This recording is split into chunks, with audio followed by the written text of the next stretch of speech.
Welcome to my channel. Tonight we're screening 10 true creepy movie theater stories. 10 spine-chilling yarns of haunted seats, cursed reels, and unseen projectionists. Smash that like, subscribe, and tell me where and when you're watching so the terror never ends. It was the kind of cinema that had outlived its prime.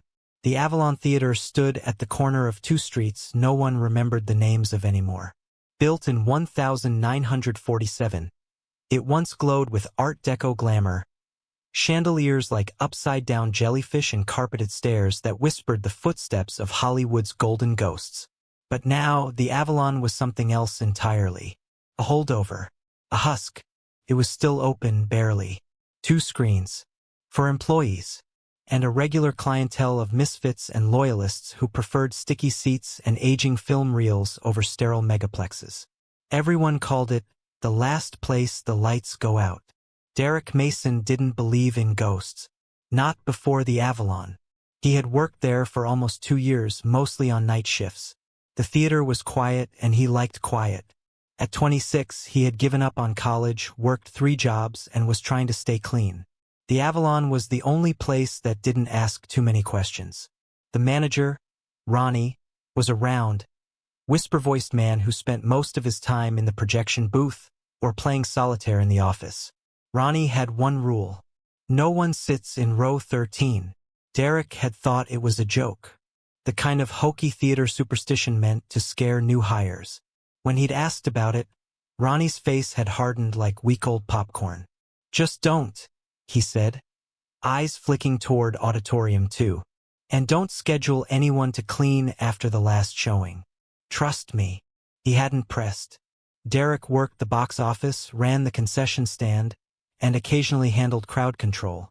Not that there were crowds. On weeknights, he was lucky if 10 people showed up.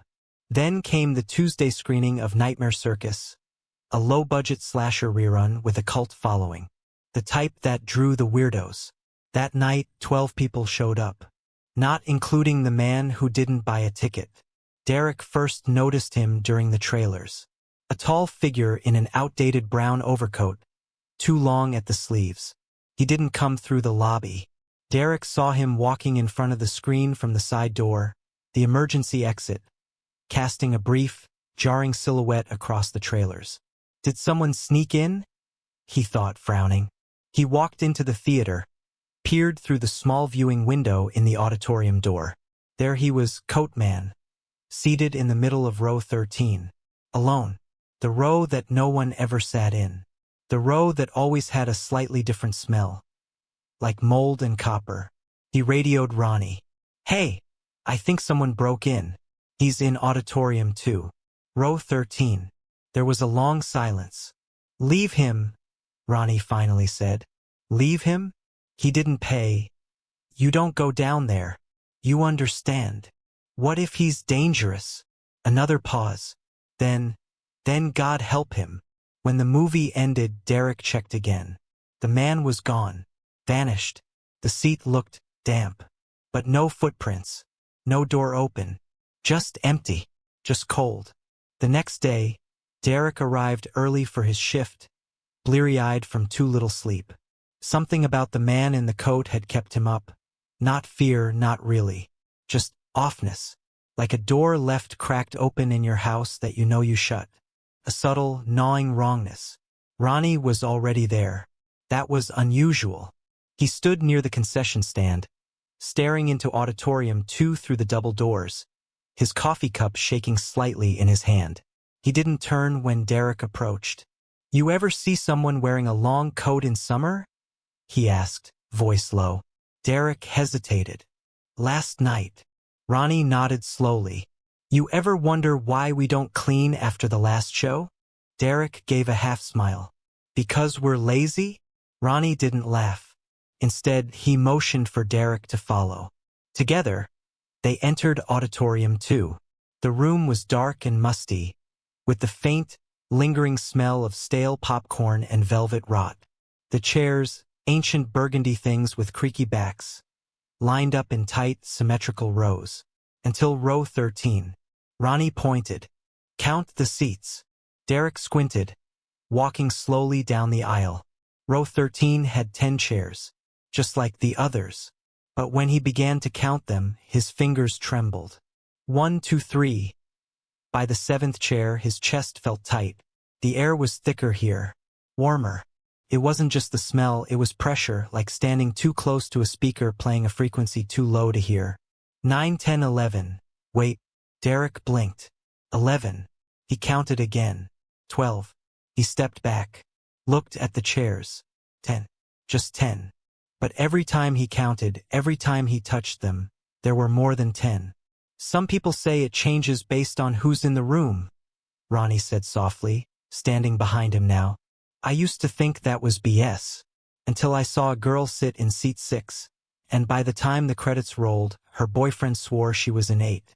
Only, there was no seat 8 when they arrived. Derek turned. You're screwing with me. Ronnie stared back, dead serious. You remember that guy from last night? Yeah.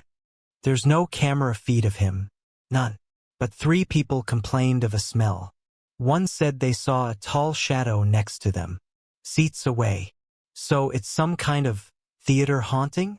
I don't know what it is, but it's been happening for years. And every once in a while, he paused, licking his lips. Someone sits in that row and doesn't come back out. That night, Derek couldn't stop thinking about the extra seat. He lay in bed, listening to the city hum outside, eyes wide open in the dark. Over and over, he replayed that strange, hitching breath he thought he heard when he got close to the middle of row 13.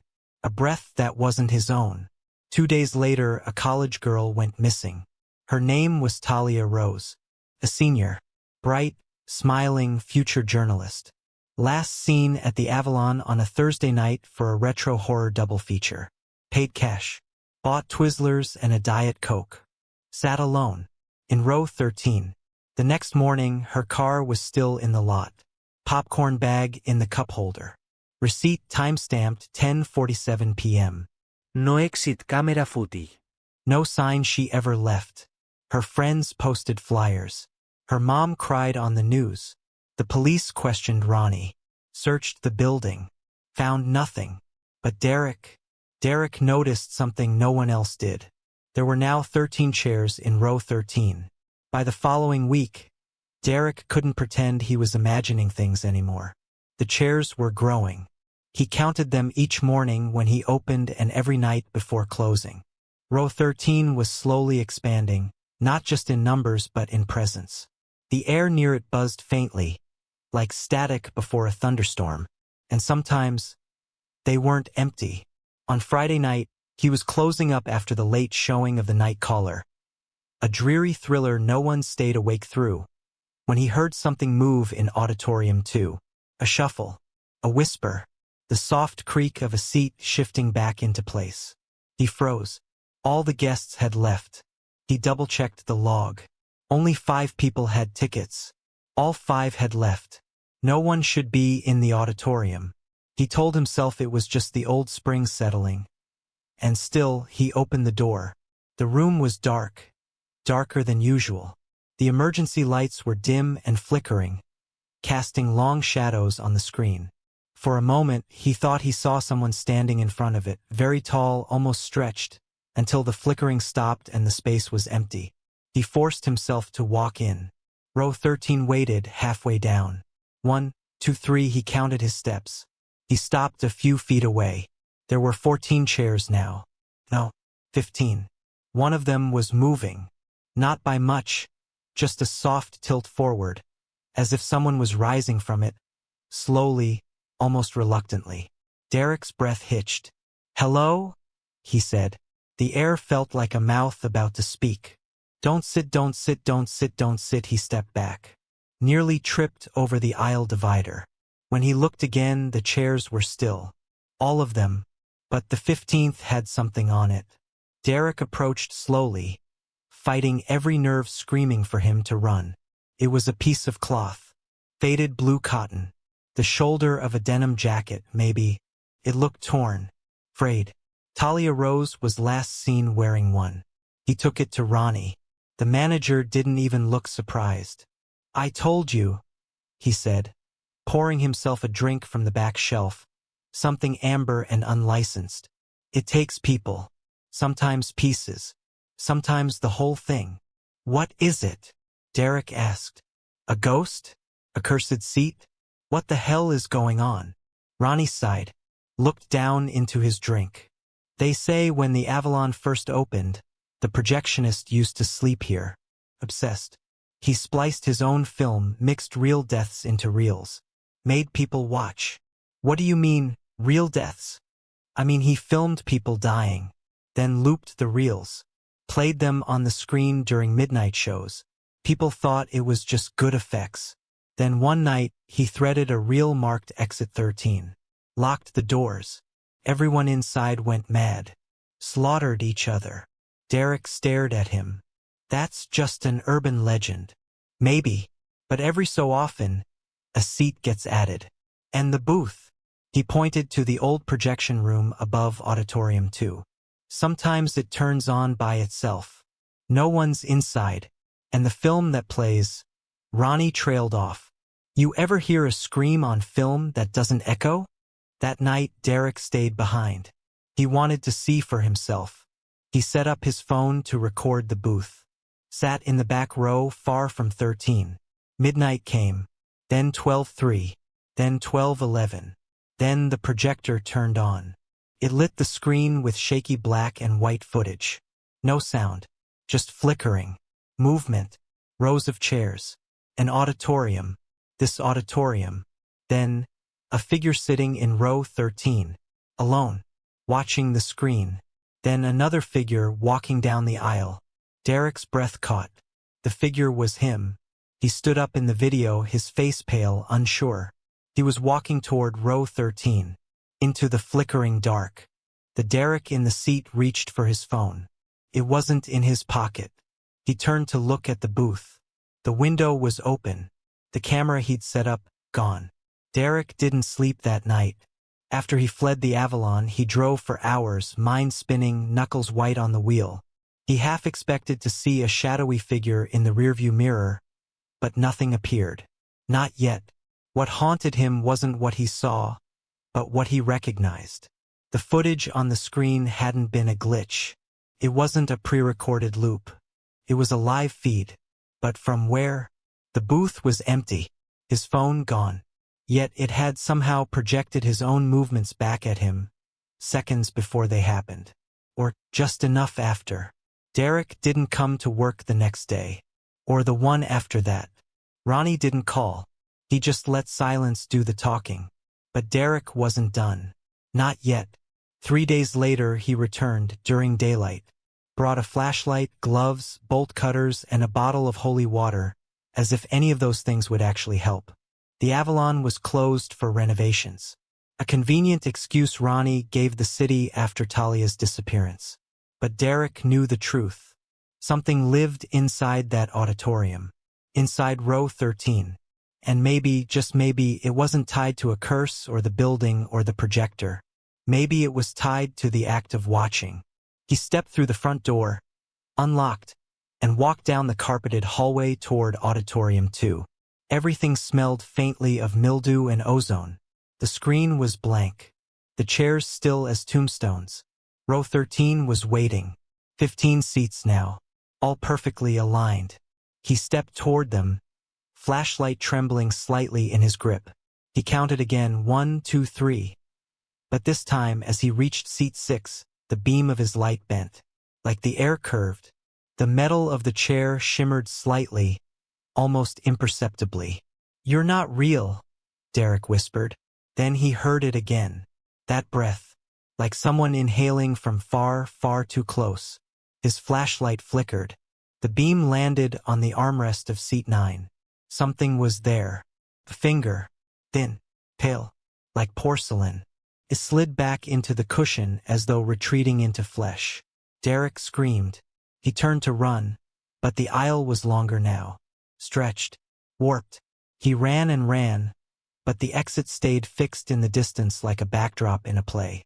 And then the screen lit up. Footage began to play. Flickering. Grainy. Him. Running. From nothing. Again. And again. And then it cut. New footage, a girl. Talia Rose. Sitting in the row. Smiling at first. Then confused. Then afraid. Then gone. The seat next to her pulsed like a lung. And then she was inside it. Not dragged. Not pulled. Just absorbed. Her body compressed into the fabric of the seat. Her limbs vanishing like water down a drain. Only her eyes remained. Still blinking. The film stuttered, then burned through. Silence. Derek turned. The seats were all filled. Every one of them. Each held a person, but not quite. Like wax figures in the middle of a scream. Some dressed in 70s clothing. Some modern. Some in uniforms. All with wide, terrified eyes. One of them looked just like him. Derek backed away, trembling. And then seat 16 unfolded. It hadn't been there a moment before. But now it was open. Welcoming. Waiting. He ran. He made it to the lobby this time, barely. Collapsed just outside the main doors and gasped in sunlight like a drowning man breaching water. Ronnie was there. Smoking. He didn't look surprised. How many now? Derek choked out. Ronnie didn't answer right away. He just dropped the cigarette and crushed it underfoot. 16, he said quietly. Including me. What do you mean? Ronnie looked up. I used to be the projectionist. Derek stared at Ronnie, the words echoing inside his skull like gunshots in a crypt. I used to be the projectionist. The implication rippled outward, a terrible thought blooming in his mind. What happened to you? He asked, voice thin. Ronnie sat down heavily on the bench outside the theater. The sun did nothing to warm him. He looked like a man dragged through frozen memory. The Avalon was my dream, he said. Inherited it from my uncle. I was 21. Thought it was romantic. Owning a theater. Didn't know the history. Didn't know about him. Derek said nothing, letting the silence speak. The first time the projector ran itself, I thought it was a glitch. The film playing, it wasn't anything I'd threaded. Looked like surveillance, audience footage. But every time I tried to stop it, it just restarted. Stronger. He looked up. Then people started going missing. First a homeless man, then a couple kids. I thought it was coincidence. Until the chairs started growing. You stayed? Derek asked. Ronnie's eyes were glassy. I tried to leave. Got a job in another state. But the dreams started. Always row 13. Always a new face in the seats. Then one night, I woke up back in the Avalon. I hadn't even bought a plane ticket back. You were called back, Derek said slowly. Ronnie nodded. Once you see it, really see it, you belong to it. You're marked. Derek's throat tightened. So what now? I'm just one of them. Not yet. Ronnie stood and reached into his coat, pulling out a reel of film in a dusty metal canister. He handed it to Derek. This is the original. Exit 13. The one he used. I've never watched the whole thing. But I know this, if we destroy it, maybe it ends. Why haven't you already? Ronnie smiled, hollow. Because every time I try, I fall asleep. The canister moves. Or the film reappears somewhere else. It doesn't want to be destroyed. But now it's different. Now it's showing you too. Derek opened the canister slowly. Inside, the reel glimmered like oil-slick skin. It hummed. Not metaphorically, it made an actual sound. A faint, whispering vibration. He slammed the lid shut. We burn it. That night, they returned to the Avalon one last time. Together, they entered through the side door, past the old posters and warped tiles. The building groaned, as if recognizing them. The projector was already on. Running. No film inside. And yet it played. On the screen, Derek and Ronnie walking through the lobby. A live feed from now, only slightly delayed. Then row 13. 16 chairs. All empty. Waiting. Ronnie took the reel, poured lighter fluid on it, then dropped it into a steel trash bin. Derek flicked the lighter. The film caught instantly. It didn't sizzle. It screamed. A thin, High-pitched shriek filled the air, echoing through the building. The walls shuddered. The screen warped and began to melt, colors bleeding down like candle wax. One by one, the chairs in row 13 snapped closed, as if invisible bodies recoiled from the fire. Shadows scattered across the walls. And then silence. The screen went black. The projector died. The air shifted. And just like that, it was over. 3 weeks later, the Avalon is closed for good. Demolition is scheduled. Derek hasn't dreamed of row 13 since. But sometimes, in his peripheral vision, when he passes by theaters or flips past late-night channels, he catches something familiar. Flickering. A faint image of an empty auditorium. A single row. Waiting. And he knows deep down that exit 13 wasn't destroyed. Just moved. It started with the butter, or what passed for butter. Marcus had worked at CineSpire 18 for just over 7 months. He was a pop supervisor, which was really just code for concession manager. Though the company loved inflated titles that made you feel like you weren't earning $14 an hour to argue with Karens over refill policies. Most days, he floated through the routine. Scoop popcorn, pump butter. Hand it over with a corporate smile. Rinse, repeat. It wasn't glamorous, but it was simple. Until the complaints started. It began with a man in his 50s who returned his large popcorn 5 minutes after the preview started. "It tastes off," he said, wrinkling his nose. "Like spoiled eggs, or chemicals, or blood. I don't know." Marcus offered a replacement. Same problem. By the 3rd customer that day, he had dumped the entire batch. He chalked it up to a bad butter pump cartridge. Sometimes they expired early. But when he checked the expiration date on the current batch, he froze. March 1993. "Must be a misprint," he mumbled. He snapped a picture, tossed the container, and replaced the pump entirely. The next day, it was worse. People began vomiting in the aisles. 2 children had full-blown allergic reactions. Throat swelling, eyes bulging, despite having no known allergies. One woman screamed in the middle of Dino rage. Resurgence when her popcorn bag began to move. Security found it spilled across the floor, kernels shifting like they were alive. She was carted out in a panic. Marcus didn't believe her, until he looked inside one of the garbage cans and saw a trail of kernels. Slimy, somehow wet, leading under the counter. And when he knelt to inspect the pump line, he saw something he would never forget. The butter line was pulsing, throbbed slowly, like a vein under skin. He touched it, twitched. He screamed.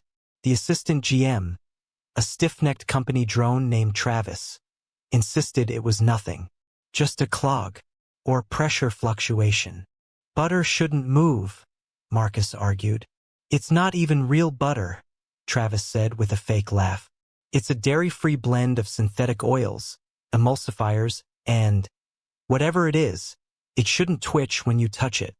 Travis gave him a warning for disruptive behavior. HR was CC'd.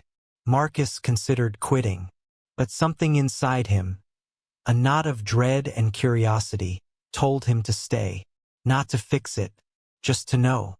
That night, he stayed late after closing. He waited until the last cleaning crew left, then locked himself in the concession area. He shut off the lights, turned on his phone flashlight, and began to follow the butter line. It led behind the soda fountains, through the stockroom, then through a maintenance access panel he'd never noticed before. Something old and rusted, hidden behind a mop sink and 2 expired syrup boxes. The panel was warm. He pulled it open. A dark tunnel stretched beyond. Not part of the building schematics. Not in the employee handbook. Not on any blueprint. And the butter line, the warm, pulsing yellow hose, disappeared into it. The tunnel sloped downward.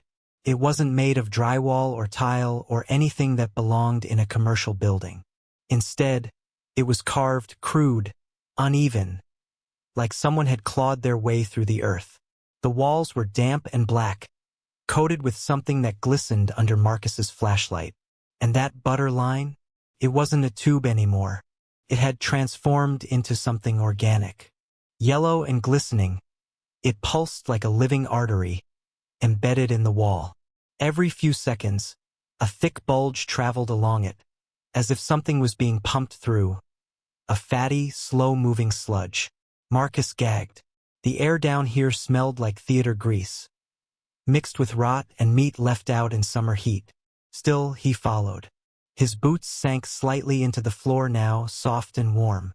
The further he went, the more the air changed. It grew humid, sticky. His skin itched. Then he heard it. A low hum, almost a chant. Dozens of voices. Quiet, synchronized, slippery. He turned the corner and saw a wide chamber. And inside it, them. They looked human once. Or maybe they had just borrowed human shapes. 7 or 8 figures surrounded a massive, pulsating lump in the center of the room. The Butterheart, Marcus would later call it in his mind. It was grotesque.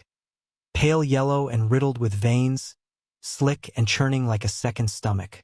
Each figure knelt before it, hands outstretched, palms open, feeding it. One dropped a small plastic bag of popcorn into a hole near the bottom. The lump moaned in pleasure. Its surface rippled, and a new pulse shot through the butter vein back toward the theater above. Another figure leaned close and whispered something to it. The mass shivered in response. Marcus stepped back, a creak under his boot. They turned. Every one of them. Their faces were stretched with translucent skin, eyes bulging behind waxy eyelids. Their mouths gaped in silent surprise, like fish gasping for air. One of them stood and spoke. "You should not see the source. The syrup of flesh is not for you." "What the hell is this place?" Marcus stammered. "The pact was made. Popcorn for devotion. Butter for memory. We feed it and it feeds the world." "You're insane." "We are employed," the figure corrected. "We are loyal." Suddenly, the butter heart expanded, groaning, bulging, then split slightly along one seam. A terrible yellow-white fluid spilled out. A new vein slithered from its side like a vine seeking purchase. Toward Marcus, he ran. He sprinted up the tunnel, slipping and crashing into the walls, blind panic overtaking his senses. Behind him, the humming rose to a scream, wet and jubilant. The new butter vein scraped after him, faster than it should have moved.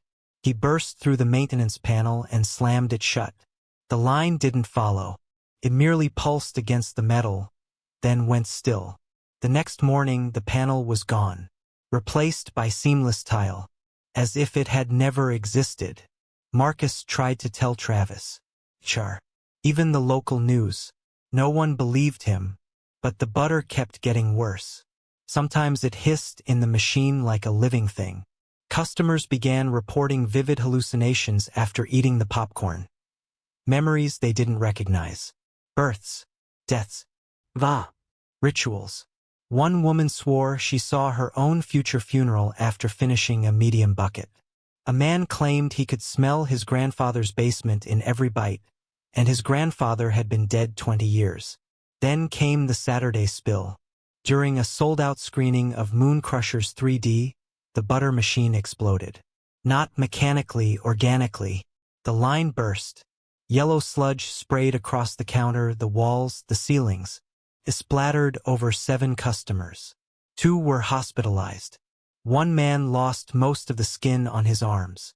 It was labeled a maintenance failure. The next day, they replaced the entire machine. Marcus knew better. It was feeding time. Marcus stopped eating popcorn. But more than that, he started documenting. He wore a GoPro strapped inside his work shirt, collected butter samples in sanitized jars, logged every incident, every customer complaint, allergic reaction, hallucination. He bought a burner phone and uploaded backups to a hidden cloud folder nightly, because now he was being watched. 3 days after the Saturday spill, corporate arrived. Not a district manager. Not regional. Head office. 2 men in black suits. One woman in navy, clipboard, tablet, and quiet smiles that didn't touch their eyes. They didn't introduce themselves to the staff. They didn't talk to customers. They walked into the manager's office, shut the door, and stayed for hours. Afterward, Travis called an emergency meeting. "Everything's under control," he said, eyes too wide. "Corporate has determined the incident was isolated. We'll be going forward with standard operating procedures." Marcus raised a hand. "What about the stuff in the butter line? That thing under the floor?" Travis froze, then smiled, too slowly. "I don't know what you're talking about, Marcus. You saw the video I sent." "You never sent me a video. I emailed it and CC'd corporate." "No, you didn't. What the hell is wrong with you?" Travis blinked. "I'm not Travis." And then the meeting ended. Just like that. The next night, Marcus came back with a crowbar and a flashlight. Broke into the stockroom. Found the tile that used to hide the access panel. It was now cold concrete. But he was ready. He brought a drill. An hour later, he broke through. Not into a tunnel, but into a vault. Metal-lined. Cold. Lights flickering. Rows of old popcorn bags. Some labeled with names and dates going back decades. Some pulsing faintly in vacuum-sealed containers. Memory retention trial, Unit 132. A violent regression, disposal incomplete subject. H. Walker retained trauma signature. Each bag had a face pressed faintly into the plastic. Human. Desperate. Mouths open in silent screams. The butter wasn't flavoring. It was a delivery system, not for taste, but for memory. He turned a corner and found the heart again. But this time it had changed. It had eyes now. Dozens of them. All looking directly at him. One began to cry. The thick yellow tear. Then it spoke. Not aloud, but inside his skull. "You've tasted me. You've seen me. You're part of me." No, Marcus whispered. "No, I spit it out. I never." "You digested it. A single kernel. You chewed her pain. And now you're the real." And then the figures emerged from the walls. Still wax-faced. Still smiling. Only now, their uniforms bore the Cinespire logo stitched in bone thread. "Memory is the real product," one whispered. "Flavors are just the bait. No one goes to the movies for the plot," another said. "They go to feel. And we make sure they do." Marcus ran again. He smashed through the vault exit and sprinted down the hallway, only to crash into Travis, or what wore Travis's shape. The skin slipped slightly on his cheek, like it hadn't fully molded. "You've seen too much. You're not him. Neither are you." And then Marcus was awake. In his bed. Soaked in sweat. The popcorn bag from yesterday sitting on his nightstand. Half full. Moving. Marcus didn't go into work the next day. Or the day after. He stayed in his apartment with the lights off, doors locked, TV unplugged. But it didn't matter. The dreams still came. Always the same. He's in the theater lobby, but it's empty. No staff. No customers. Just rows and rows of popcorn machines, all overflowing with golden, glistening piles. He can hear them popping, not with heat, but with laughter. The kind you hear on old sitcoms. Hollow, repetitive, mechanical. He reaches for a kernel and suddenly feels someone else's memory burst behind his eyes. A funeral. Not his. A baby he never knew. A sister he never had. Then screaming. Someone drowning. His mouth fills with butter, thick and choking. He wakes up gagging. And every time, the popcorn bag on his nightstand has fewer kernels. He hasn't touched it, but it's feeding anyway. That Thursday, a man came to his door, dressed like an HVAC worker. Wore a name tag that read, Daryl, Cinespire Facilities Division. "Routine inspection," he said. "No thanks," Marcus replied, slamming the door. 30 minutes later, the power in his building cut out. It was time. He drove 2 towns over to a rarely used university archive, where a friend worked as a librarian. He told her he was researching film industry history. She let him into the restricted stacks. He found it all. The original CineSpire charter. Founded in 1954 under a different name, the Nemi Group, a shell company created by wartime propagandists turned entrepreneurs who believed memory was a form of currency, one that could be shaped, stolen, and sold. Their early theaters used experimental sensory emulsions. The results: mass hallucinations, cult-like devotion, even dissociation in children who couldn't remember their real parents. By 1981, the company had grown into a national chain. In 1993, a factory fire in Illinois destroyed their main butter production plant. Publicly, it was ruled an accident. Privately, documents revealed that the fire had started when a living organ rejected its containment shell. Marcus found a faded photo attached to the report. The image showed a twisted lump of flesh with kernels embedded in it like tumors. The caption read, "Emulsion Unit 13. Deceased. Do not attempt regrowth without psychic tether stabilization." Marcus realized something then. They weren't just harvesting memories. They were growing them, feeding them into butter that passed through thousands of mouths daily, seeding minds, creating false nostalgia, binding people not to the story but to the feeling of the theater. Addicted. "We're not watching the movies," he whispered. "They're watching us." He left the library shaking. Back in his apartment, the popcorn bag was gone. In its place was a single ticket stub. His name printed on it. Seat F13 Showtime. Now the address? Not the CineSpire he worked at, but a derelict location marked closed for renovation 6 years ago. The one from the fire. He should have burned it. Instead, he drove there. Something inside him, maybe the butter, maybe the memory, compelled him. The lobby was ash and ruin, but the popcorn machine was still there. And it was on. Inside the glass bin, a single bag sat under the warmer. It wasn't yellow. It was red. A deep, visceral red. He opened it slowly. Inside were kernels shaped like teeth. Human molars. Tiny. Each one steaming faintly, coated in butter. And from the hallway, he heard it. "Please silence your phones. The feature is about to begin." Marcus stepped into the ruined auditorium. The screen was cracked and blackened, like it had been scorched by fire years ago, but a faint light still flickered across it. The rows of seats were warped, some melted, others coated in a waxy yellow film.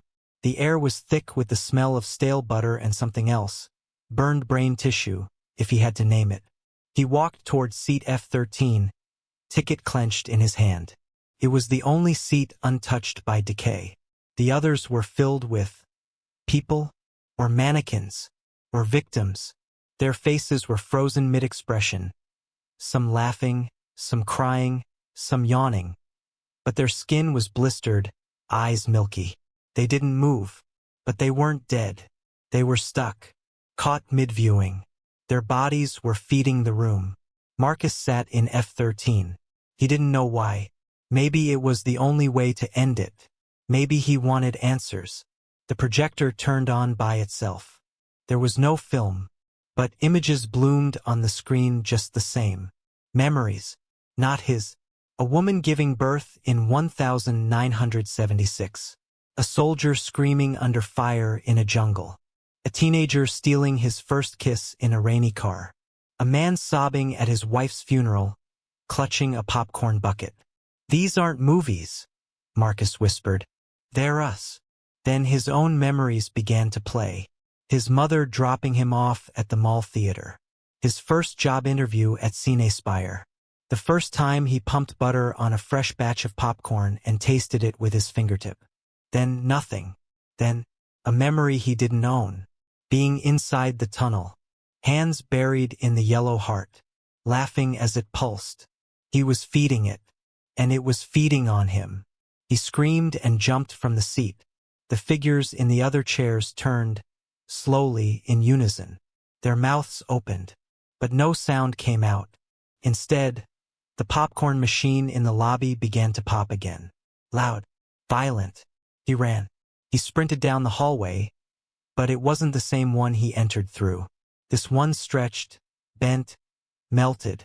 He passed screens playing nothing but static. Speakers whispering his name.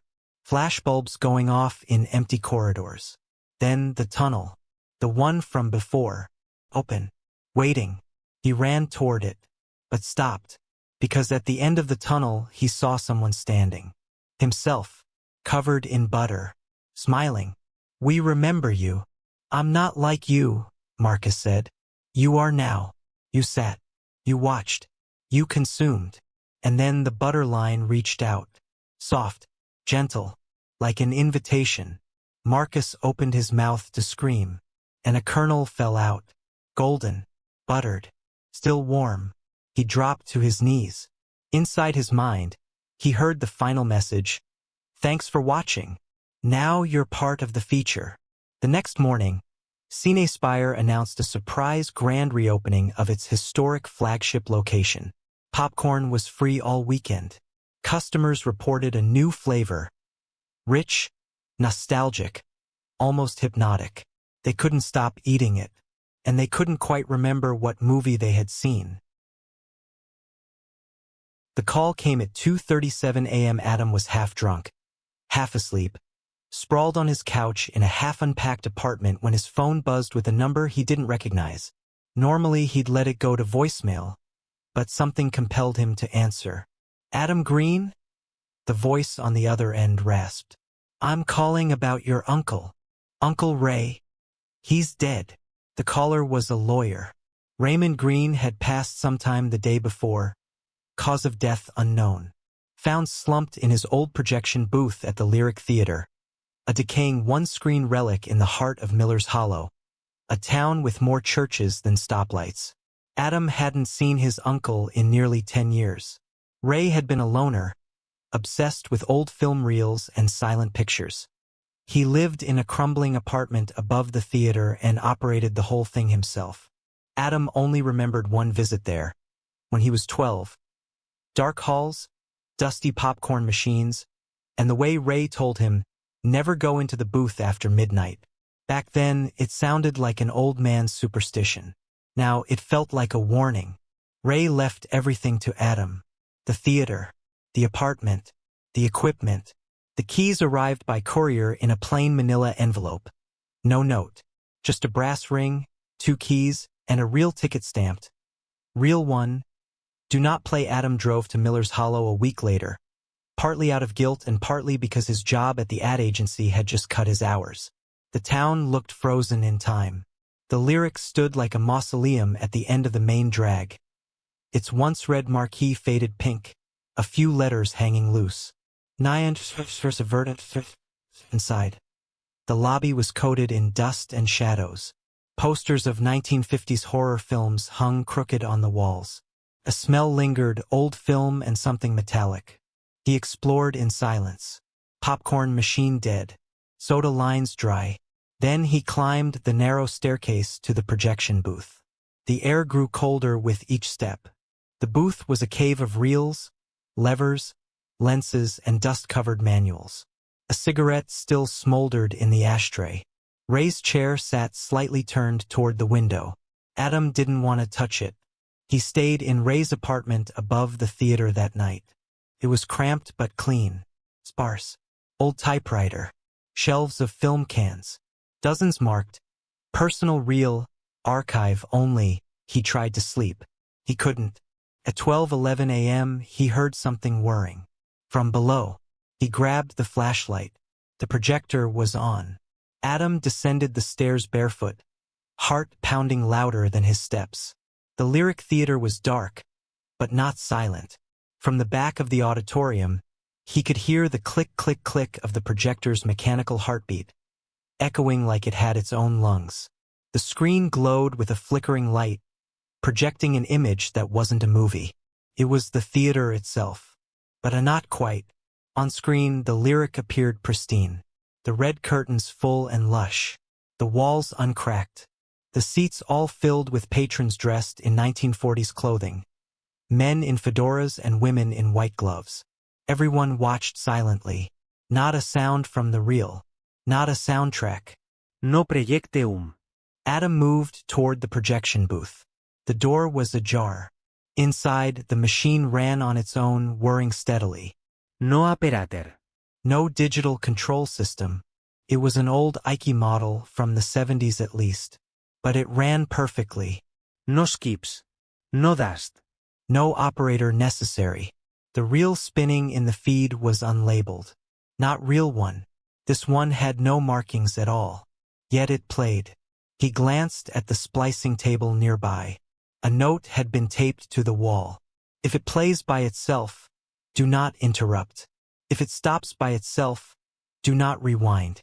If it shows you something familiar, leave immediately. Adam turned back to the screen. The image had changed. Now it showed the projection booth, this booth in grainy black and white. And in it, standing where Adam now stood, was himself. Only older. More worn. Hair thinner. Eyes sunken. That version of Adam turned and stared straight into the camera. Then smiled. The film burned out. The projector hissed. The room went dark. And Adam was no longer alone. He spun around. Empty. But the air had changed. He could feel it. Like someone had just stepped out of the room before he entered. Warmth evaporating. Presence receding. Then he saw it. A cigarette. Still burning. In the ashtray next to the chair. But he hadn't touched it. And it hadn't been there when he first entered. He reached out to touch it. It was still warm. Adam staggered down to the lobby. Flicked on the emergency lights. No power failure. No breaker tripped. No storm outside. But every poster on the walls had changed. The faces were his. Grinning. Screaming. Aging. One showed him holding a camera. Another showed him dead. The posters had titles now. Reel 2. The Booth Beckons Reel 3. The Rewinding. Reel 4, The Final Frame. And all of them listed one name under director. Raymond Green. Adam wanted to leave. Pack up and never come back. But when he stepped outside, something had shifted. The town wasn't the same. The gas station across the street, now a 1950s diner. The cars, all chrome fins and wall-mounted radios. The people walking past, all in black and white. Adam stumbled backward into the lyrics foyer, breath fogging up despite the summer heat. Outside, the world played in monochrome. A man tipped his hat as he passed, though his eyes were blank, motionless behind the gesture. A bus rumbled by, engine silent, smoke curling upward like reversed fire. None of it was real. Not anymore. Adam slammed the theater doors shut and locked them behind him. He turned slowly. The posters were still shifting, frame by frame.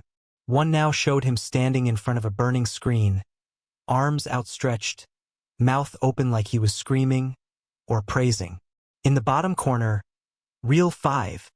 The audience joins in. His hands were trembling. He raced back to the booth. The film that had been playing was gone. Reel? Empty. No burned tape. No melted celluloid. It had simply disappeared. But in its place was something new. A neatly labeled canister on the desk. Reel 1. Do not play. Ray's warning. And yet, Adam couldn't stop staring at it. He opened the canister. Inside was a reel unlike the others. It shimmered faintly in the dark. Film strip so thin it was almost translucent. Handwritten on the leader, "This is where it begins." He looked around the booth. The machine was still warm, as if waiting. His breath caught in his throat. There was no power cable. The projector wasn't plugged into anything.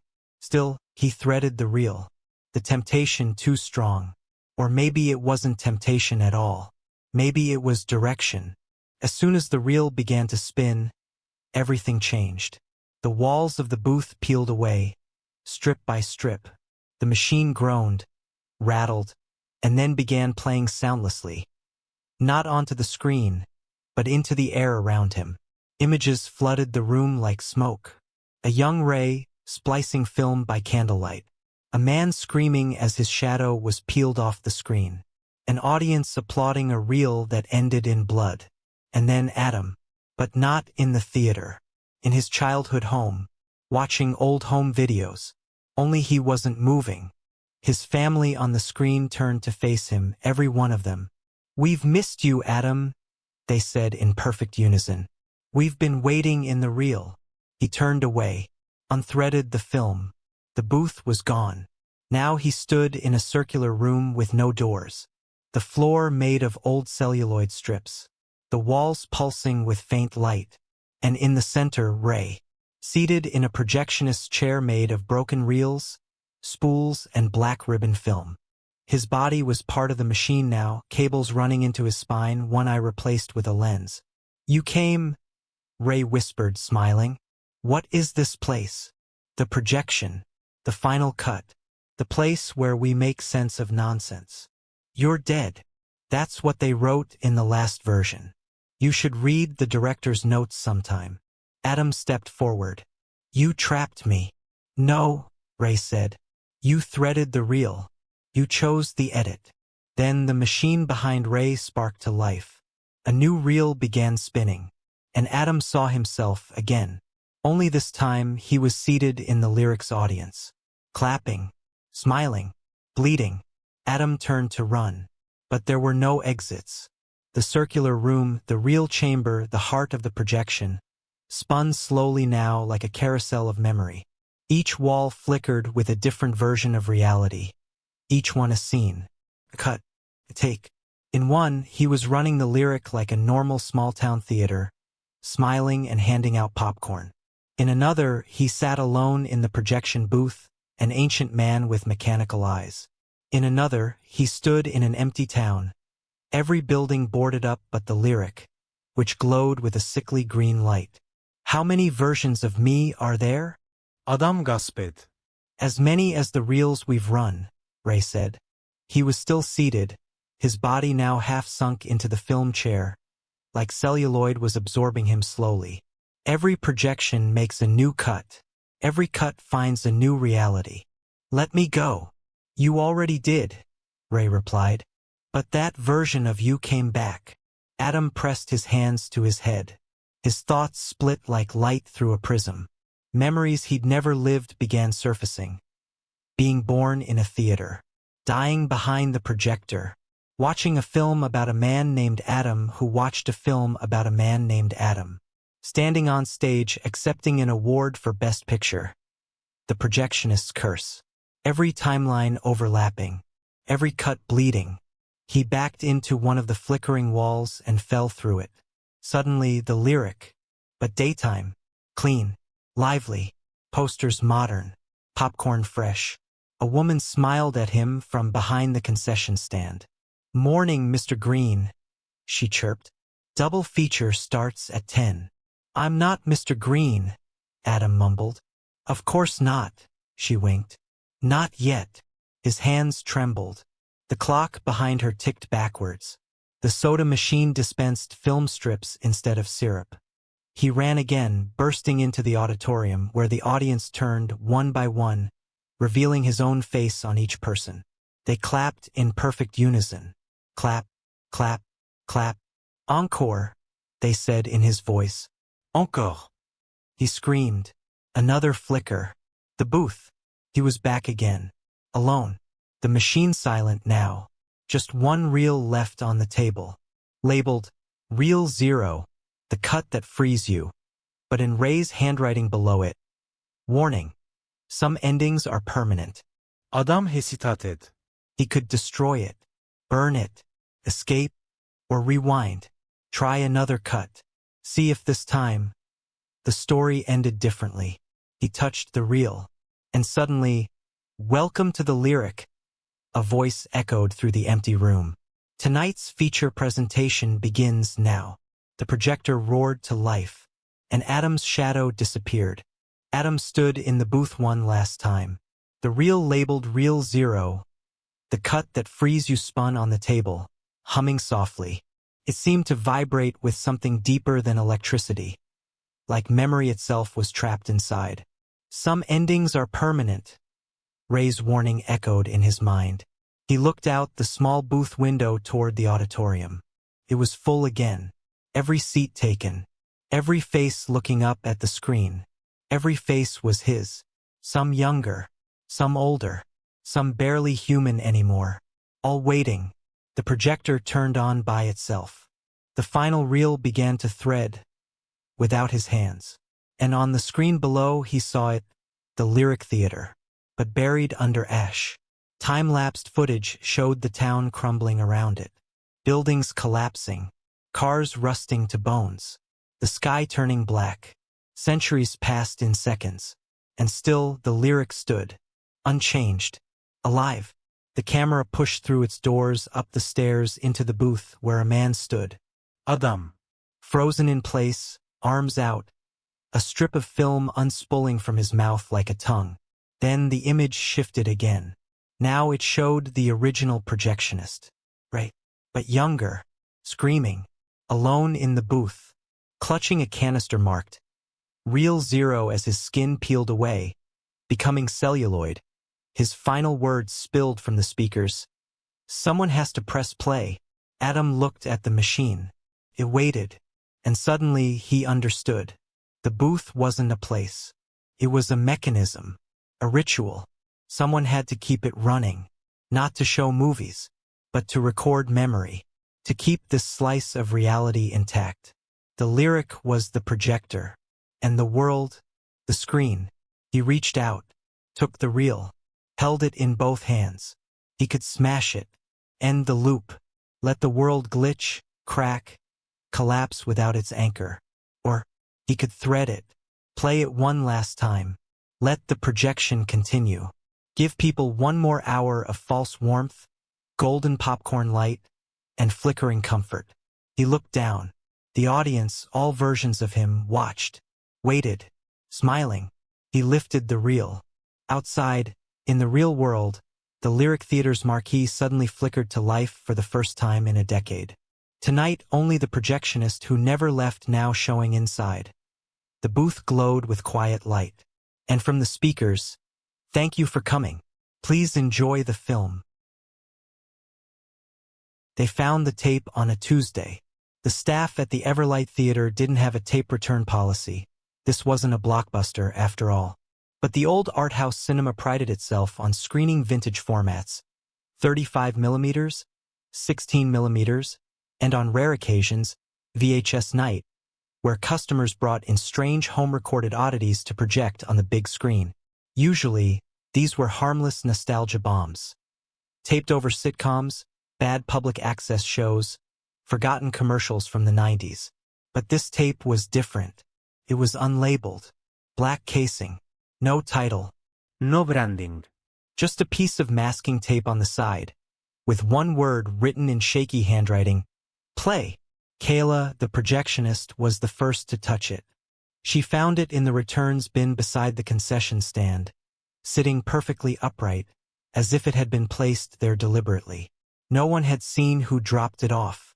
She took it up to the booth and inspected it. No mold. No visible damage.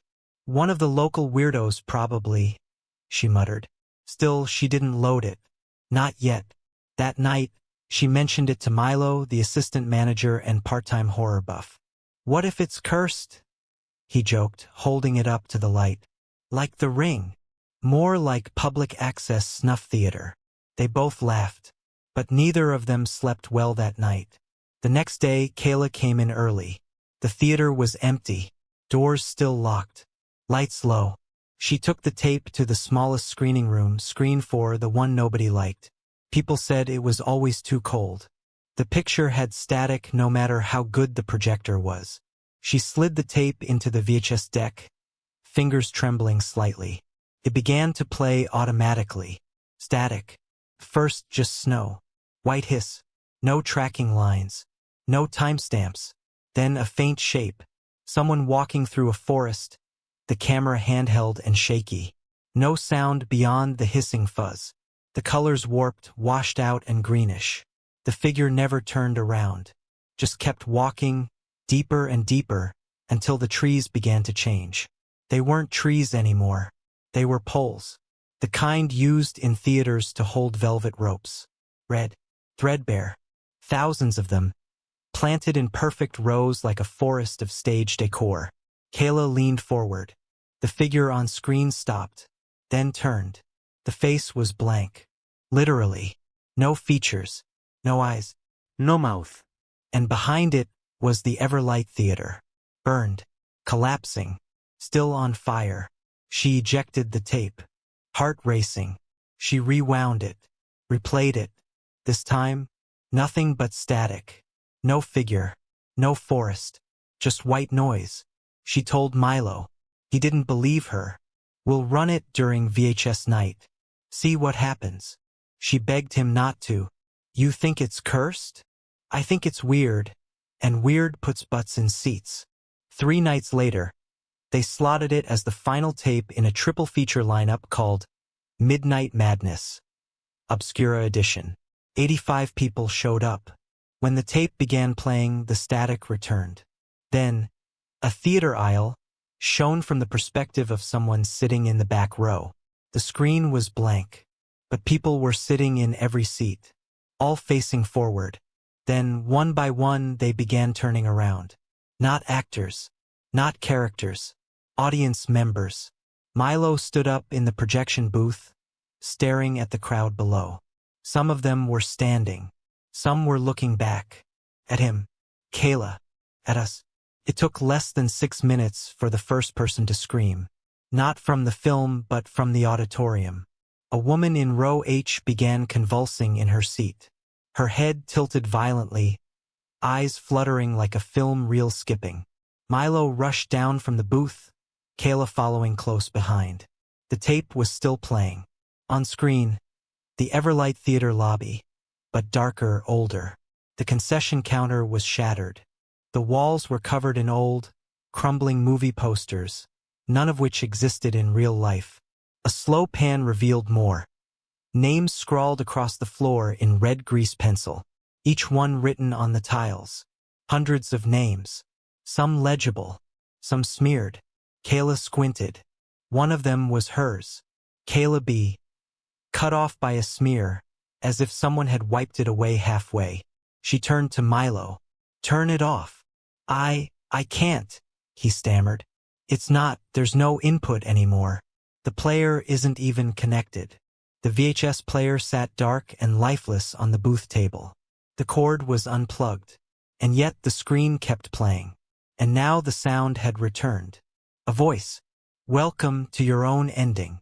The lights in the theater shut off. Pitch black. Someone shouted. Then another scream closer. Kayla pulled out her phone. No signal. Then the screen began to expand. Not in projection size. In space. The screen warped, bent, and stretched outward, like it was becoming a tunnel. A doorway. The image on it grew deeper, like they were staring into a hallway that just kept going. And at the end of that hallway, something moved.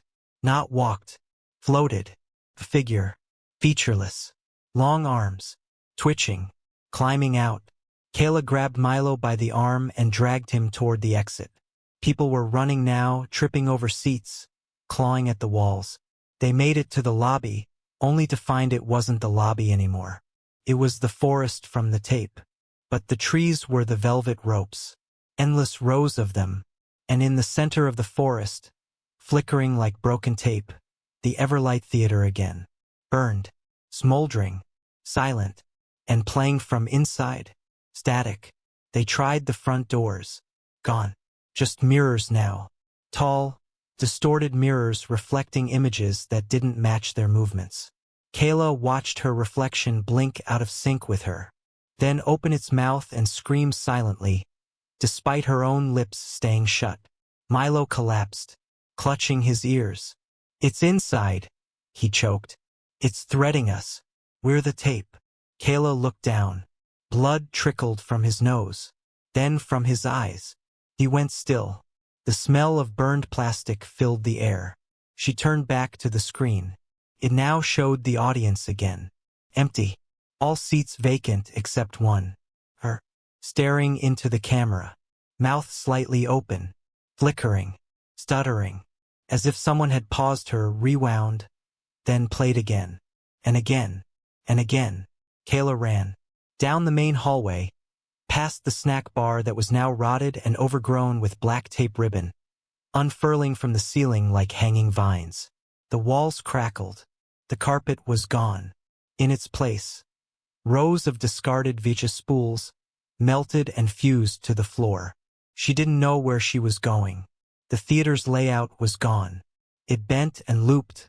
One hallway led back into itself, another into the same room from a different angle. Every turn ended in another screen, each flickering static. But not just white noise anymore. Faces flickering inside. Trapped. Milo was in one, staring, mouth open, eyes wide, shaking slightly. Every few seconds, the image reversed, rewound, played forward again. "They're stuck in the tape," she whispered. "It's recording people." She stumbled into a back room, a storage space she didn't recognize. Inside were dozens of tapes, all blank, no labels, each case stacked in precise little towers, floor to ceiling. But one tape sat apart on a pedestal of melted plastic and bone.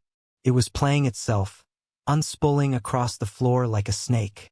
Kayla approached slowly. Images flickered in the loose tape. Her first day at Everlight. Milo handing her the cursed VHS. Her own face, looking down at herself. Then, a frame she didn't recognize. A basement. Walls lined in rusted metal. Chains. A figure hunched over an old camcorder, splicing tapes together with fingernails torn and bloody.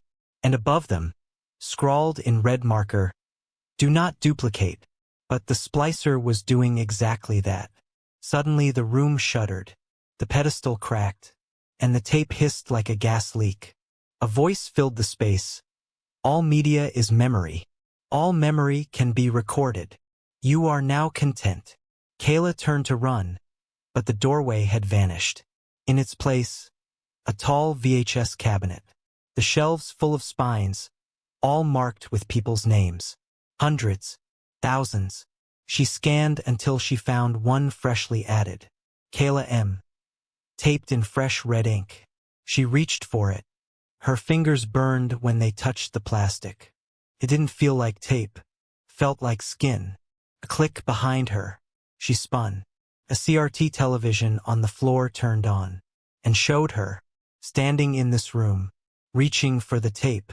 And now, on the screen, Kayla turned around and stared into the camera, and smiled, then reached out of the screen.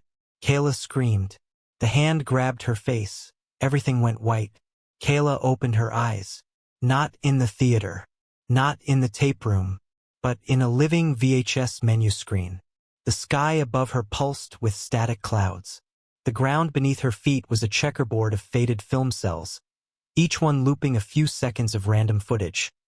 Children playing in a sprinkler, a man lighting a cigarette, a car crash, a dog slowly drowning.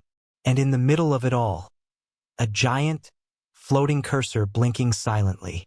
Below her, words flickered in blocky gray text. "Play button, play, scene, select, black medium square, delete," she screamed. No sound came out. The cursor hovered over scene, select, and clicked. The world changed instantly. Now she was standing in her old bedroom, circa 2005. Her childhood cat, long dead, curled on the bed. Posters from her teenage years on the walls. And yet, everything was just wrong enough. The posters had no text. The cat never blinked. There were no mirrors in the room. Then the television turned on. VHS static. Her face appeared, crying, screaming, mouthing words over and over. "This is not my memory." The screen cut. She tried the door. It opened into the Everlight Theater lobby. But this time the staff were all duplicates of her. Clones. Each one slightly off. One with too many teeth. One with no eyes. One holding a camera, filming her in slow, exaggerated motions. Above the concession stand. Now playing You. Showtimes. Always. Seating. Absorbed. She ran into the nearest screening room. There, the audience was made entirely of static people, vague silhouettes made of VHS fuzz. Each held a popcorn bucket full of black magnetic tape. Each stared at the screen, and on that screen was her again, waking up in the VHS menu world. Over and over and over. Perfect loop. Prison of replay. And then a voice, raspy, full of distortion, echoed from the projector booth above. The tape doesn't want to be watched. It wants to watch you, until there's nothing left but replay. Kayla fell to her knees. She couldn't tell what was real anymore. Not her body, not her thoughts. Even her memories felt dubbed, like someone else's story copied over her own life. And then the audience stood, every static figure, and they walked not toward the exits but into the screen, one by one, merging, and she knew what they were, people who had watched the tape, and now lived inside it, forever. One seat remained open, middle row, center, just for her. She stood. Kayla stood in the aisle of the Impossible Theater, staring down at the one remaining seat. Pulsed faintly, like it was breathing. The audience of static people was gone, absorbed into the screen, flickering across its surface like moths trapped inside glass. Above her, the distorted voice returned, "Final options. Delete or record." The screen changed. 2 buttons appeared in old VHS font. Black medium square delete record. A timer beneath them began to tick down. 00, 5900, 58. Kayla backed away. What happens if I delete it? The voice didn't answer, but she remembered what Milo had said before he died. It's threading us. We're the tape. If she deleted it, would she die? Would the others? Or would they all be freed? The timer hit 00, 45. She turned and ran, not toward the seat, not toward the exits, but toward the projection booth. The door opened before she touched it. Inside, the controls were ancient, rusted dials, old VCR decks, a splicing rig with blood dried into the knobs. A mirror on the far wall showed her face, flickering, not fully hers anymore. A ripple of static traveled across her cheeks. But beneath the surface, she saw something else. Milo, the woman from row H. Dozens of trapped faces. They were still in her, alive, replaying. The screen now said, "Final decision." Black medium square delete record 00, 15. Kayla reached for the console, then stopped. Her reflection in the mirror changed. She was now holding a camcorder. She blinked. It was real. In her hands. This red light was on. She'd already pressed record. The screen changed. Duplication complete. New master created. Copy in transit on the booth table. A new VHS tape slid out of an empty deck. It was black, unlabeled, except for a small white sticker. Play. 1 week later, an usher at the Crestwood Cinema in Ohio found a strange package in the mail bin. No return address. Inside, a single unlabeled VHS tape. Black casing. Sticker on the side. Play. He smiled. VHS night, he said to himself. Hell yeah. The envelope was matte black. No stamp. No name. No return address. Just slid under Jordan Hale's apartment door at 11:59 p.m. on a rainy Wednesday. Inside, a single ticket. Heavy cardstock. Deep crimson ink. Embossed with strange, looping lettering. Admit 1 screening at Midnight Film. Seat. D7-0 re-entry and O witnesses. Jordan stared at it for a long time, heart knocking unevenly. This had to be a prank, right? He had no memory of buying a ticket, no knowledge of a Midnight Film, no idea where the theater even was. But on the back, in small gold ink, were directions. Not an address, just a sequence of turns. Left at the railroad underpass. Right past the billboard with the missing corner. A gravel road no GPS recognized. He shouldn't have followed it. But he did. The theater was there, just as described. No name, just a black building, angular and silent. neon lights humming faintly in patterns that hurt to look at. A marquee read only, "Tonight." The box office window was dark. No staff, no sound, but the door opened for him. No push. No pull. Just opened. And inside, a lobby frozen in some decade that never existed. No posters. No concessions. Just red carpet, thick with dust, and a hallway marked Theater 1. He entered. Rows of empty seats waited in perfect symmetry. The screen was blank, gray, like a dead TV. But seat D7, his seat, had one thing resting on it. A small piece of paper, handwritten in spidery ink. "Don't look behind you during the film. If you see yourself, do not engage. If you hear breathing that isn't yours, remain seated." Jordan laughed nervously. Staged horror? Immersive theater? He took his seat. The lights dimmed. There was no projector, no sound, just the screen. And then it began. But there was nothing on it. No film, just darkness. Not even black, just absence. And in that absence, movement. But not on the screen. In the seat behind him. Jordan's skin prickled as he heard it. The faintest sound. A breath. Slow. Deep. Not his own. He froze. The auditorium was otherwise silent. No hum of the projector. No rustling of popcorn bags. Just the emptiness of the blank screen before him. Slowly, hesitating, he turned his head. The seat behind him was empty. No one there. But the air was thick. Like something was pressing close. Invisible. Unseen. He swallowed hard and looked forward. The screen remained dark. No flique. No shape. No story. Then, from the darkness behind, a cold whisper echoed in his ear. "Why are you watching?" He spun around again. Still nothing. His heart hammered. The whisper came again, softer this time. "Do you know who's here with you?" He gripped the armrests tightly. A shadow shifted across the empty rows to his left. Slowly, shapes began to materialize. Not people. Figures made of static, like broken television signals, flickering in and out of existence. They sat all around him, in seats just beyond his peripheral vision. Their faces, if you could call them that, were blank screens. And from the front, the darkness on the screen started to ripple, as if something beneath the surface was stirring. Then, as the silence stretched unbearably, the first rule shattered. Jordan's eyes darted behind him again. This time he saw himself, or a version of himself, sitting perfectly still, watching, waiting. The figure blinked, but its eyes were voids, black holes that pulled the light in. Jordan's breath caught. The whisper was back. "If you see yourself, do not engage."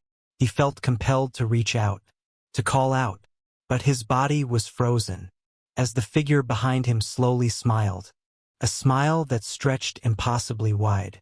The screen flickered, then began to draw, not with light, but with shadows, lines tracing the seats, the rows, the figures, and then, with a shaky hand, a silhouette appeared in seat D7. The silhouette reached out, and the screen cracked. The crack on the screen widened, jagged and dark, like a wound bleeding shadows. Jordan's breath fogged in the cold, unnatural air. The silhouette in seat D7, his seat, twisted and warped, becoming a gaping void. From it, a hand formed, skeletal and impossibly long-fingered. It reached out through the screen and into the theater. Jordan dove forward, heart pounding, but the hand wrapped around his wrist like iron. He yanked himself free, stumbling back, but the grip didn't loosen. The screen flickered again, and now the entire theater seemed to shudder, the walls breathing. The seats creaked, shifting as if alive. From the shadows, a voice spoke, low, guttural, yet eerily familiar. "This theater never ends. It feeds on the fear of empty frames, the absence of story." Jordan looked around. The audience seats stretched endlessly, vanishing into black mist. The figures of static flickered around him, whispering in 1,000 distorted voices. You came for a story, one hissed. But the story came for you. He tried to scream, but no sound came out. He tried to move, but the floor felt like thick liquid, slowing him down. The hand tightened. He felt a pull, a sensation like being pulled into a reel of film. And then, the final warning echoed in his mind. If you hear breathing that isn't yours, remain seated. He looked down. The seat beneath him was fading, dissolving, being erased.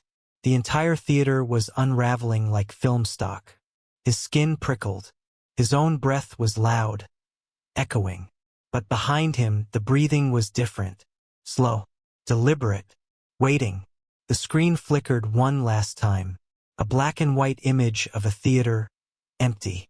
The marquee read, "Midnight screening of nothing." The credits began to roll. Only they weren't credits. They were names. Names of people who had come before. Names now part of the empty frame. Jordan's name was last. Jordan's heartbeat pounded louder than the silent theater. His name on the credits. A death sentence. He clawed at the seat, trying to hold on as the world around him dissolved into grainy static. The figures of static closed in, whispering, their voices weaving into a maddening chorus. You belong to the real now. He screamed, but no sound escaped. The screen behind him flickered, now showing a door. A heavy, ornate exit door. Hope. He lunged for it, but his legs felt glued. The air thickened, pressing down like water. The breathing behind him grew louder. Slow, steady. The seat dissolved beneath him, but instead of falling, he found himself sliding into the screen itself. Inside the void. Inside the film. Inside the reel, the world was warped. A liminal space of flickering light and shadow. He could see the outlines of past viewers trapped in the frames, frozen mid-reaction. Some begging for escape. Some resigned. He found his own face among them. Eyes wide, mouth open in silent scream. Then, a voice. There is always a way out. A figure stepped forward. Projectionist. Wearing a uniform stained with film chemicals and dust. But it comes at a cost. The figure extended a hand. Will you be the one to press stop or play? Jordan hesitated. The screen flickered. Behind him, the theater waited. The endless showing. The eternal void. Jordan's fingers trembled as he reached for the control panel floating in the void. Two buttons hovered in front of him, glowing faintly. Play button play stop. The projectionist watched silently. Time seemed to slow. The whispers of trapped viewers faded into a hush. Jordan's mind screamed. He could feel the pull of the reel, inviting him to continue the endless cycle, to become one with the static audience. But stopping meant silence. Oblivion. He glanced at the faces frozen in film frames around him. Names etched like tombstones. Some had tried to stop it. Some had played on. None had escaped. With a deep breath, Jordan pressed stop. The reel screeched. The world around him fractured. Light burst. He was thrown backward, falling through layers of static and shadow. He woke up in his apartment, gasping. The black ticket was gone. His door was unlocked. Outside, the city breathed normal life. But on his TV screen, static. Endless, flickering static. And a faint whisper. See you at the next screening. When the Granada Revival announced its grand reopening, social media lit up with gleeful nostalgia and slick marketing photos. Plush, blood-red recliners. Personal cup holders with built-in warming elements. Speakers tucked discreetly into headrests. A state-of-the-art, sensory immersion experience. They called it, promising viewers, the closest thing to stepping inside the film itself. Emma Tran bought her ticket the moment they went on sale. She'd grown up a block from the old Granada Theater. But it had closed when she was 10.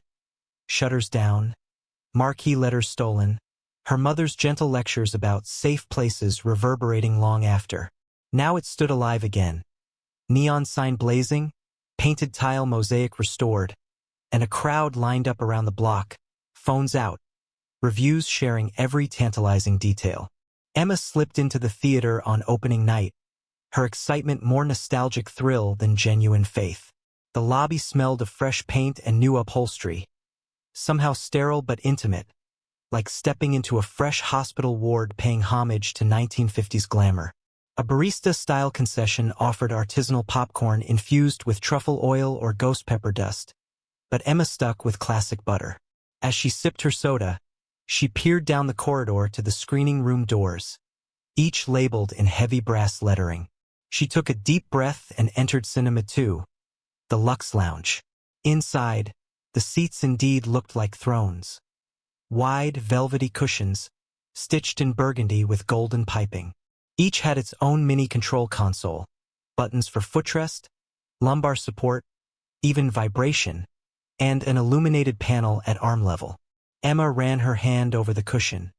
It felt impossibly supple, almost living under her palm, as if the upholstery cushioned itself around her hand's contours. She blinked and shook her head. She'd been sitting on factory new leather all day. It must just be the memory of old Granada seats, stiff and rattling. She chose seat F7, fifth row center. As she settled in, the backrest sank with surprising warmth, enveloping her torso. The headrest curved forward gently, pressing against the back of her skull like a guardian's hand. Too gentle. She adjusted the reclining lever, and the seat tilted back. It made a faint sigh, a low, breathable exhale, as the backrest eased forward again, pushing her upright. Emma stiffened. A speaker under the cushion emitted a single breath-like vibration. Weird, she thought. Her pulse quickened. She pressed the small stop button beside the lumbar dial. The seat ceased its motion and its breathing. The lights dimmed. Heads turned. Screens flickered. A trailer began. Emma tried to relax, settled the butter-soft popcorn in her lap. But every few minutes, her seat inhaled deeply. A subtle mechanical wheeze, synchronized perfectly with the theater's ventilation system. She looked around. Other seats, too, seemed to move in time, as if a wave of inhalation rippled through the rows. Audience members leaned back, unaware, or unwilling to notice the subtle rise and fall of their cushions. Emma's heart pounded against her ribs as she focused on her seat. Each breath it took was warm, almost moist, like being cradled by something alive behind her. She gripped the armrests, pressing her thumbs into the illuminated controls. The vibration setting glowed faintly, but when she tapped it off, the quivering stoppered, but the breathing continued. She leaned forward, heart in her throat. The trailer's deep bass rattled the seat, and the breathing slowed, matching the rhythm, then stopped altogether as the screen faded to black. And then the main feature began. The film was an unsettling neo-noir. Shadowy alleyways, whispered confessions, a detective haunted by a voice only he could hear. Emma tried to follow the plot, but her eyes drifted downward. Her seat exhaled behind her, long and low, as if sighing in relief. She felt a nudge where the lumbar support bulged, gentle, firm. The panel's backlight blinked once. Embrace! She gasped and yanked the panel's cover open with shaking fingers, exposing circuit-like fibers woven through the padding. They pulsed with crimson light whenever the seat breathed. Emma pressed the full recline button, and the seat obeyed, but then its cushions pressed back hard, resisting. The footrest and headrest extended sharply, cradling her head and feet in a firm, constricting hug. She tried to unlatch the lever. It wouldn't move. She twisted, but the armrests locked. The shadows on the screen deepened, and on the film, the detective lifted his hand to his ear, like he was listening to something no one else heard. Emma's seat inhaled, holding her breath inside its foam. It squeezed, then exhaled, pushing her chest outward in a crafted expansion. Her pulse thundered. She ripped at the upholstery. A soft, intimate laugh resonated through the headrest speaker, as if the seat itself were amused. "Stop resisting," a whisper crackled, but not from the film. From the cushion. The speaker was alive. The wood grain panel warmed under her fingers.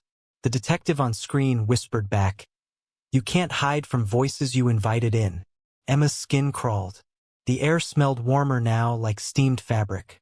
The room felt too small. The seats around her took deeper breaths. A low humming joined the film's noir soundtrack.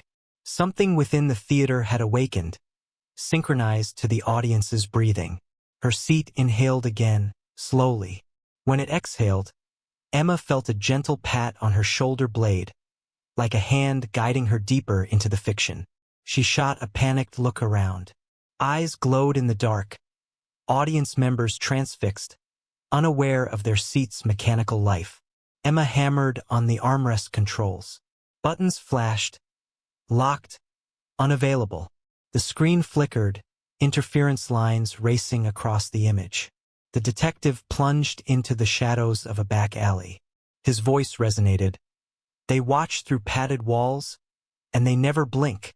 Emma's seat breathed again, and she realized, horrified, that it had been watching her this whole time. Her next breath caught. She was trapped in a throne of living foam and circuitry, surrounded by thousands of eyes woven into the fibers of the theater itself. Every seat breathing, watching, waiting for one more inhale of fear. Emma's lungs burned as she fought against the constricting embrace of her seat.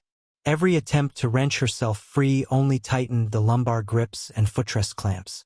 The auditorium lights, faint emergency strips tucked into the walls, hummed on, casting long, quivering shadows across row after row of breathing seats. She remembered the exit sign's soft glow near the back door and willed herself to look away from the screen. The film's detective, his face half hidden in shadow, turned and mouthed something she couldn't hear.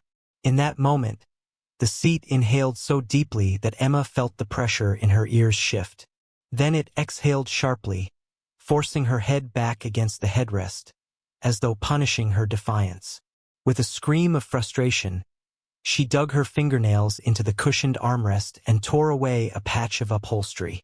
Beneath, strands of fiber optic wiring pulsed red with each breath, weaving in and out of tiny pneumatic actuators. She yanked at the wiring, and wires snapped with a satisfying pop, loosening the headrest's grip. The seat hissed in protest, a mechanical groan that sounded almost tortured, and its arms released enough for Emma to twist sideways. She fell to the carpeted floor, heart hammering. Around her, 1,000 seats sighed in unison, like a congregation of sleeping monsters all waking to the same alarm. Emma scrambled to her feet and dashed into the nearest aisle. The film's soundtrack faded behind her, replaced by a chorus of pneumatic hisses and muffled gasps echoing through the auditorium. She didn't look back. The exit door beckoned, but when she reached it, a smooth metal plate had replaced the latch. No handle. No push bar, just a blank expanse of tarnished steel. A panel light beside it glowed green, then flicked to red. Below the light, a tiny speaker crackled. "Please remain seated until the feature concludes." Emma spat, pounding on the door. The speaker let out a mocking chuckle, wheezy, intimate, and dripping with amusement. "You invited us in. We invited you back." She ran toward the front of the theater, where an emergency hatch lay recessed under the screen. The plumbed hydraulic lift for the screen's lowering mechanism was exposed, wires dangling like entrails. Emma hoisted the hatch and dropped into the crawl space beneath the stage, dirt and dust raining down on her head. Below, she crawled forward on hands and knees, following the pipeline of thick tubing that ran beneath the seats, lines that puffed in time with the breathing chairs above. Every few feet, she passed junction boxes bristling with pneumatic valves, each labeled with row and seat numbers in pristine gold ink. The tunnel gradually inclined upward. Emma's chest heaved as she forced herself forward until she emerged into a narrow, flickering corridor lined with frosted glass panels. Behind each panel, she saw silhouettes, figures hunched over workstations, their heads obscured by old projector lenses strapped to their foreheads. They manipulated reels of film threaded through grotesque machinery that spliced together discarded movie footage and half-formed memories. Each reel fed into massive, bulging tanks that pulsed like hearts. Her reflection in the glass startled her. Ghost pale, wide-eyed, hair matted. At the end of the corridor loomed a heavy door marked control room in elegant, rusted letters. Emma pressed her palm to the cool metal and found a fingerprint scanner that glowed red. Desperate, she pressed her thumb against it. The light turned green. The door hissed open. Inside, a dozen monitors flickered, live CCTV from every corner of the Granada. On one screen she saw her own seat, empty now, but still exhaling long, mournful breaths. On another, the concession stand, where boxes of untouched popcorn lay abandoned, film reels replacing the kernels. A central console, shaped like a vintage projection booth desk, held a lever labeled breath cycle and a circular dial marked intensity. Emma's throat went dry. She flipped switches, twisted knobs, anything to stop the tide of mechanical respiration. The monitors glowed brighter as she adjusted the dial down. From beneath the floor, the pulsing slowed. A lullaby of hisses retreated. But then she noticed something on the main screen. Her own terrified face projected onto the screen in the auditorium, even though the film was still running. The detective on screen paused mid-whisper and turned to face her image. "Thank you for playing your part." The control panel's red alert light blinked. A new gauge lit up. Visitor intrusion detected. The master lever slammed back up on its own, reversing Emma's adjustments. She leapt to hold it down, straining against an invisible force that tried to yank it back. Sirens began to wail, mechanical shrieks blending with the film's soundtrack as the detective's voice roared through every speaker simultaneously. "The audience can't escape. Neither can you." Emma's arms shook. Bright fluorescent lights flickered on throughout the control room, revealing racks of film canisters stacked floor to ceiling, each labeled with a date and time. At the very top, in bold lettering, "Opening night guest list." She sank to her knees. The list scrolled by too quickly, but she glimpsed familiar names, hers among them. Every entry time-stamped exactly when each viewer had purchased their ticket. Every canister represented the source of each seat's breath. Emma sobbed. A cold dread settled in her bones as she realized the granular truth. The Granada didn't just breathe for comfort or ambience. It breathed to feed. Every breath drawn by the seats pulled memories and life essence from the audience, pumped them into the film vats, and recycled them as new narratives, new immersive experiences. Forever. Behind her, the door swung shut. The master lever released her hand. The screens went dark. In the ensuing silence, Emma heard one last hiss, a breath too warm and close, from the seat of the control room chair behind her. She turned and saw herself, or what the theater had become. Her skin gleaming in glossy lacquer, arms fused to the armrests, eyes alive with that mechanical pulse. She hadn't escaped the seats. She had become one. The Cameo Cinema was Maplewood Falls' pride and joy, a compact, 1930s Art Deco gem that smelled perpetually of buttered popcorn, old velvet, and cedarwood. At exactly 11:59 p.m. on every Friday, the house lights would dim, and projectionist Marty Keene would load the vintage 35mm reels for the Laugh Marathon. A 4-hour non-stop procession of classic slapstick, screwball, and vaudeville-era comedies. Marty had manned the booth for 7 years. A lanky 32-year-old with a perpetual 5 o'clock shadow and a writer's notebook full of half-finished screenplays. He lived behind the theater in a cramped apartment above the concession stand. Quaint, if you ignored the boxes of unspooled film tinting and the smell of creosote coating every surface. Each week, the ritual of the Laugh Marathon was the same.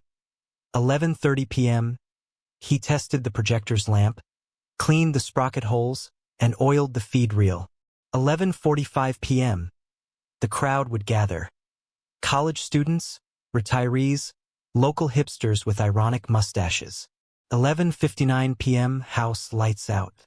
A pre-recorded audio track of audience oohs and ahas would swell, the curtain would part, and the opening guffaw reel, A custom edit of 1920s Chaplin bits set to a modern surround mix would kick things off. Midnight to 4:00 a.m., a rigid schedule of 7 features, punctuated by laughter cues, rimshot stings, canned applause, and the patented Megalaugh track system installed during last year's renovation. Marty loved the marathon, the communal roar of laughter, the way the caretaker booth felt like a watchtower over a joyful battleground. Each time the canned laughter filled the theater, echoing off the Art Deco moldings, it felt like magic. Pure cinematic communion. Until it stopped being so pure. It began on a Tuesday night when the Cameo was closed. Marty was on his way down the back stairs, answering a late-night call from a neighbor, when he noticed the booth light was still on. He frowned. It was only 9:15 p.m. He shouldn't have even unlocked the door yet. He climbed the ladders, each step creaking under his weight. The booth door stood ajar. Inside, the projector spun idly, though the film platter was empty. On the control panel, the Megalaugh console's indicator light blinked orange, then red, despite the system being powered off. A speaker under the headliner crackled. Hee. Marty froze. He reached for the console, finger trembling, and hit the power switch. The laugh track cut off with a pop. Silence returned, thick and awkward. Must be a glitch, he muttered. He flipped breakers and shut down the projector, then left. He didn't tell anyone. That Friday, as the clock edged toward midnight, he loaded in the first reel, A Day at the Keystone Comic Club, and pressed play. The film's opening frames appeared, and the Megalaugh system chimed in with its trademark deep-boomed chuckle, just as Mattie May tripped on the banana peel. The audience roared. Marty smiled. Then, 2 minutes in, the track stuttered. A high-pitched giggle slipped in under the hearty guffaws. The audience didn't seem to notice. Their laughter swelled. But Marty did. He glanced at the console. The Megalaugh level slider was all the way down. He raised it. It shot to maximum on its own. A jolt of static crackled through the speakers. The room shook. The film sped up, making the slapstick motions blur. The audience laughed too fast, like a record skipping. Marty slammed the slider down. The screen froze. The projector groaned. Then the console lit up, temporary set to auto, before he could react. The speakers erupted in a manic cackle. Ha-ha-ha-ha-ha. Not the film sound, but the track. Too loud. Too fast. Too many layers of laughter. Menacing, hungry, fracturing the very air. The audience in the theater jolted. Nervous laughter turned to uneasy glances. Phones came out. Some recording. Most confused. Marty rushed forward.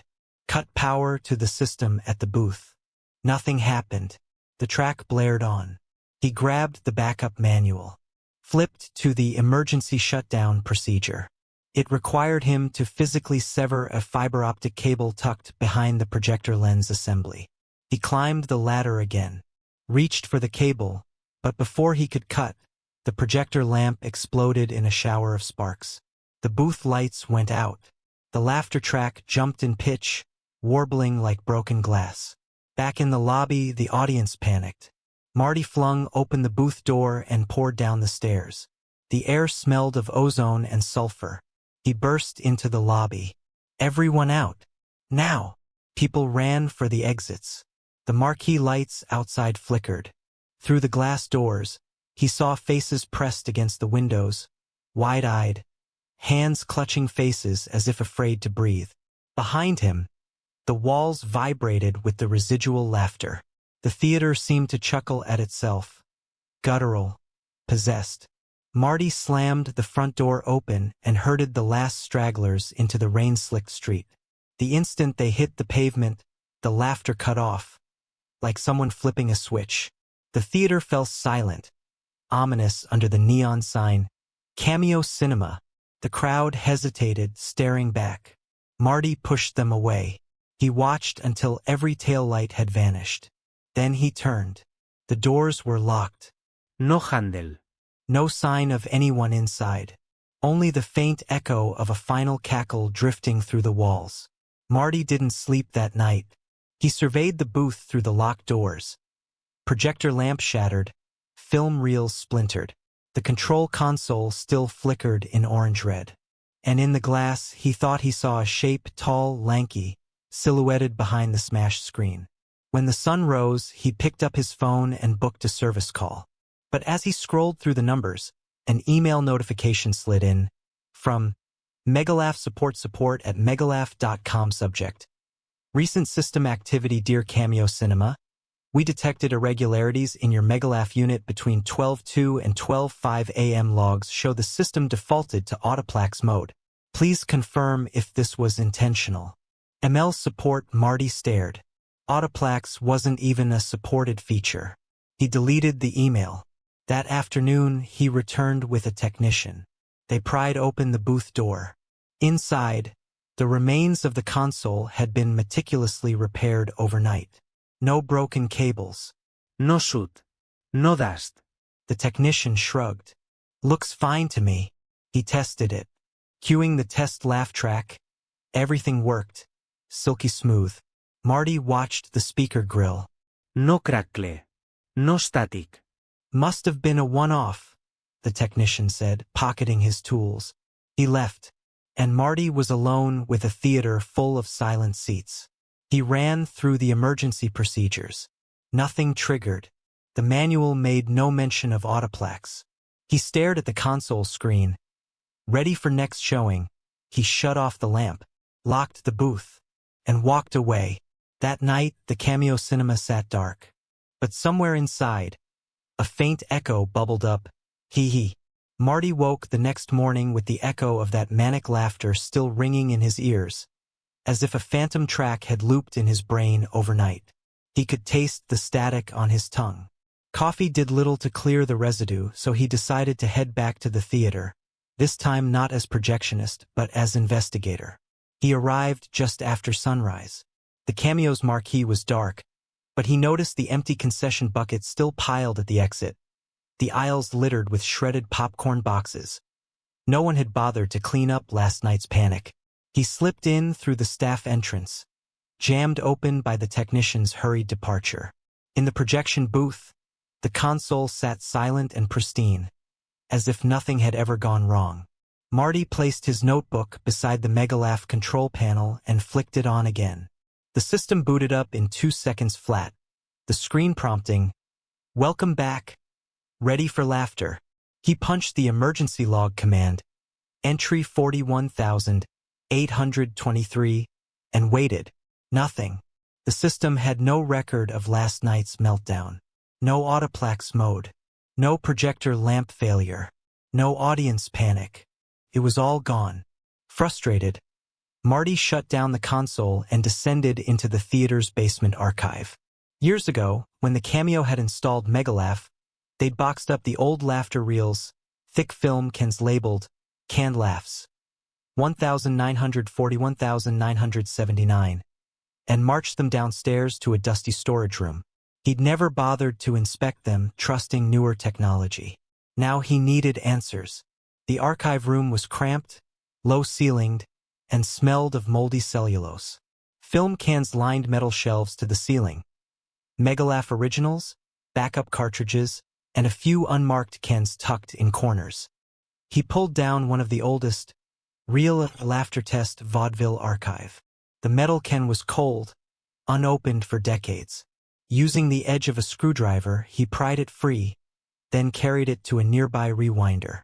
Behind his back, the lights flickered. The theater groaned as if waking. He ignored it. On the rewinder spindle, he threaded the reel and pressed play.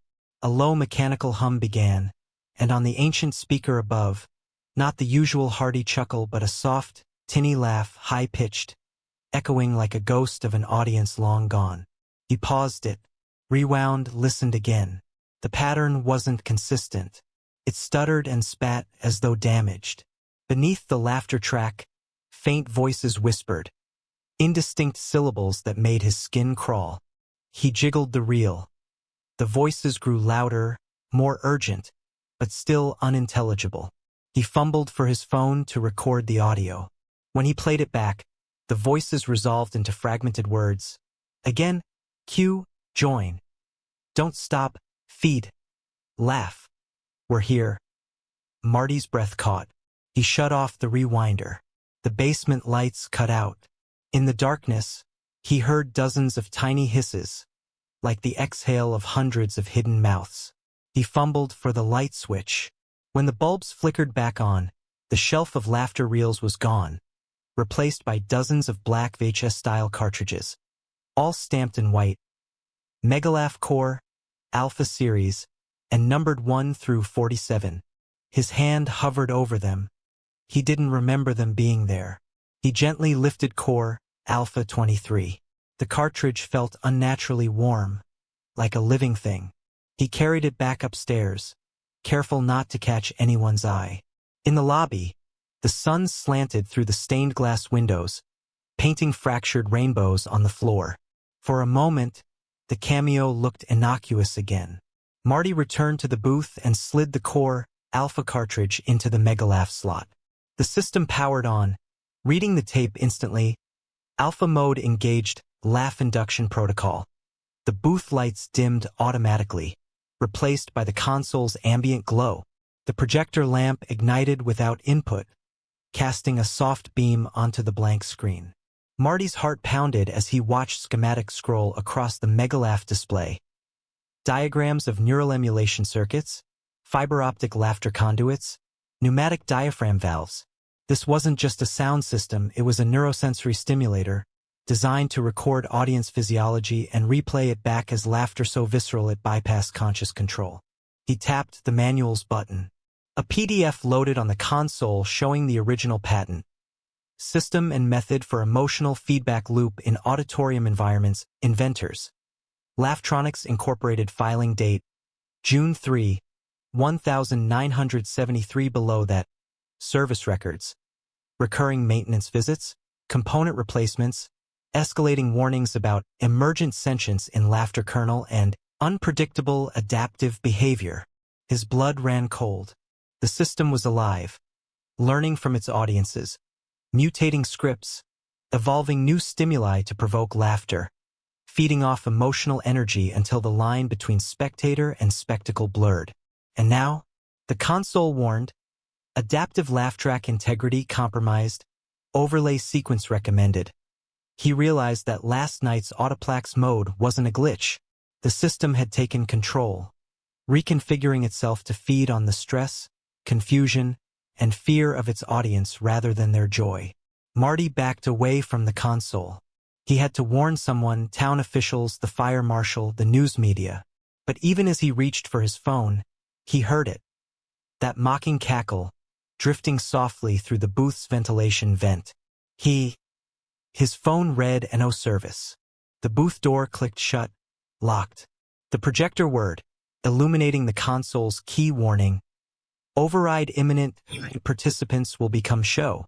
Marty's only choice was to pull the Core, Alpha cartridge.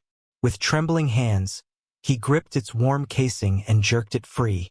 The system crashed with a shriek of feedback, the projector lamp dying in a single blinding flash. The auditorium went dark. Silence, shattered only by distant dripping. He exhaled, but through the darkness, a single voice, his own, echoed back from the silent screen. Encore. Marty realized with a sinking dread that even without the tape, he was already part of the Megalaugh ecosystem. The system had recorded him, and now the narrator inside the machine awaited his next move. Marty stood in the dead booth, heart thundering. The Megalaugh system lay dormant, but he could feel its pulse humming through the walls, a low vibration beneath his feet. His breath echoed in the empty projection room like a punchline with no payoff. He knew the only way to end this was to find the kernel, the living source of laughter at the heart of the system, and destroy it. He crouched beneath the console and found the hatch he'd discovered in the basement archives. The service panel, marked Laugh Vault Access, swung open to reveal a narrow stairwell, glowing faintly with emergency exit lighting. He grasped the railing and descended, each crack of concrete underfoot sounding like a rim shot before a gag. At the bottom, he emerged into a cylindrical chamber ringed with metal racks, dozens of them, spiraling up to a domed ceiling bristling with fiber-optic cables. Each rack held hundreds of canisters. The core alpha cartridges numbered beyond 50, original Megalaf film reels, backup digital modules, and dozens of unmarked prototypes. The air was thick, as though every laugh ever recorded in the cameo had condensed into a single, living cloud of static. A massive steel tank dominated the center of the room, its curved walls inscribed with etched laughter waveforms and punctuated by pressure gauges. Connected to the tank by thick hoses were the pneumatic lines that ran up through the booth and into every seat in the auditorium. A soft glow pulsed from within the tank, synchronized to a faint, sonorous chuckle that reverberated through Marty's chest. He whispered to himself, voice catching, "That's the core, the laugh kernel." The laughter from the tank wasn't canned or mechanical. It was organic, a warm, hollow rumble that felt like an audience breathing in unison. When he stepped closer, the gauges flickered, and the laughter crescendoed into a joyous roar, like thousands of voices erupting at once. Marty stumbled back, pressing his palms against his ears, but found himself unable to block out the sound. It seeped through bone. Gathering his courage, he fumbled with his utility belt and produced a shortwave disruptor, an experimental device he jury-rigged from the archives. He aimed it at the tank. The manual had warned, "Use with extreme caution. Disrupts laughter resonance but may trigger defensive feedback." He toggled the power knob. The tank's glow sputtered. The waveforms on its shell tapered toward silence. The chuckle faltered, crackled, then dropped into a slow, dying gasp. For a moment, the chamber rang with nothing but the sound of Marty's heartbeat. Then alarm klaxons rang out, red lights strobing. A panel on the wall burst open, revealing a handful of disciplinary AI units, small, hovering drones with grills like speaker cones and speaker horns where eyes should be. They swarmed him, spinning in a chorus of digital laughter. One fired a tether line, ensnaring Marty's wrist. Another trained an infrabeam that seared the disruptor from his hand. Intrusion detected. A modulation whispered, half mocking, half pained. Laughter supply compromised. He yanked free and dove behind a stack of unused reels. One of the drones hovered close, its speaker pulsating, "Feed the process." Marty fished in his pocket and found a fresh core, Alpha 68 cartridge, the one he had stocked for testing. His mind raced. The system recorded and learned. If he could swap cartridges, feeding it a flawed module, he might corrupt the kernel's resonance permanently. He rolled out and sprinted for a maintenance console by the door, his pursuers shrieking in gleeful defiance. Slamming his palm onto the slot, he accepted the cartridge, overriding the current feed. The panel locked in, lights flickering as the new laughter signature loaded. The tank's pulse shuddered. Laughter waveforms glitched into irregular spikes. A deafening cacophony erupted. The tank shook violently, restraints rattling. The drones spiraled back, their laughter drones warbling horribly, as though every laugh they had ever broadcast was ripping inside them. The chamber groaned. Pipes burst, releasing steam and the odor of burnt circuitry. Marty turned to run, but paused. Through a porthole in the tank he glimpsed the kernel itself, a seething mass of golden networked coils, each strand a vector of laughter frequencies. It writhed, shredding itself in convulsions, sparks of light flickering across its coils as if the very essence of humor was combusting. With shaking fingers, Marty pulled the emergency release lever labeled Core Dump. The tank's floor split, a chute swallowing the kernel's mass and hurling it downward into containment. The laughter that had filled the chamber roared once more, longer, triumphant, as the coil mass descended into darkness with a final, choked cackle. Then silence. The drones collapsed, inert husks. The lights dimmed to emergency amber. The tank's pulse ceased. The oppressive weight lifted from Marty's chest. He exhaled, Slow, deep, audible. Above him, he could hear the theater.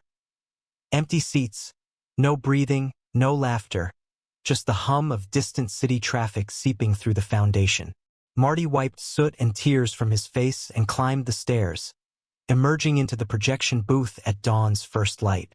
The console was dark, the projector lamp silent. He looked out over the empty auditorium, sunlight streaming through the stained glass windows, illuminating rows of still chairs. He touched the Megalaugh console. System offline. Marty pressed the power button. Nothing happened. He shut off the booth lights, locked the door, and walked into the unlit lobby, feeling the absence of laughter like a wound that would never heal. Outside, the Cameo Cinema's marquee flickered out. Marty paused in the doorway and whispered to the silent building, "No punchline this time." He turned and walked away, the hollow echo of his footsteps the only sound, until, far behind him, a single drone of a distant chuckle drifted off into the dawn, weaker each second, until even that faded into the quiet hum of morning. It started with the cameras. The Rialto Grande wasn't known for its technology. Built in 1924, it had seen silent pictures, the talkies, Technicolor bombast, and finally decades of neglect before a wealthy entrepreneur restored it as a boutique event space and indie film venue. As part of the renovation, he installed a network of sleek, almost invisible security cameras, high-definition dome lenses tucked into ornate moldings, infrared sensors hidden behind stained glass inlays. On opening weekend, patrons marveled at the subtle integration. "You don't even notice them," someone joked, sipping craft soda near the concession. The manager, Lydia Tran, smiled but felt a flicker of unease. She'd grown up in the building's shadows, playing hide and seek in the dusty balconies with her brother. Cameras, she thought, would have ruined the magic. Yet now they glowed faintly, as if eager to be used. Week 1 passed uneventfully. Then came the report. A patron complained of feeling watched. No one else in the hall, lights dim, and yet the hairs on the back of her neck stood on end. She swore a shadow flickered in the corner of the lens feed, skulking just beyond her vision. Lydia checked the camera records. Nothing unusual. A smudge on the lens, maybe. She reassured the guest, cleaned the dome, and moved on. But the cameras kept acting up. They would tilt, ever so slightly, focusing on empty seats. Pan across the aisles in silent sweeps. The live feed monitors in Lydia's office flickered between screens at random, panning to the dark projection booth, the locked supply rooms, even to the sealed rooftop balcony above the lobby, which no one ever accessed. Each feed would linger on blackness, waiting for something to emerge. Late one night, Lydia stayed after the last screening of an experimental short film. She leaned close to the bank of monitors, headphones on, listening for footsteps in the hall. The screens glowed. Concession stand, lobby, Cinema 2, exit doors, each empty. Then one camera switched to the back row of Cinema 1. There, a figure sat alone. A man, clad in a charcoal overcoat, his face obscured by shadow. He sat perfectly still in seat G13, the row no one ever sat in. G13, Lydia's grandmother's superstition, bad luck. The patron had bought a ticket, Lydia thought. But who? The screening was sold out. Lydia had the list right here. No one's name matched. She clicked to zoom in. The figure leaned forward, tilting his head as if peering directly at her screen. She felt a jolt, an unnerving crackle in her spine. Through the headphones, she heard it. A soft, metallic whisper. "Look back." She spun in her chair. The dark lobby was silent. The supply closet door stood ajar. She didn't remember leaving it that way. On the monitor, the figure remained motionless. Then, slowly, he lifted a hand and pointed directly at the camera. Back at Lydia's desk, the camera's red recording light blinked off. The image froze. Then the feed switched to the rooftop balcony. There, in the dark corner behind a stack of chairs, the man stood again, watching.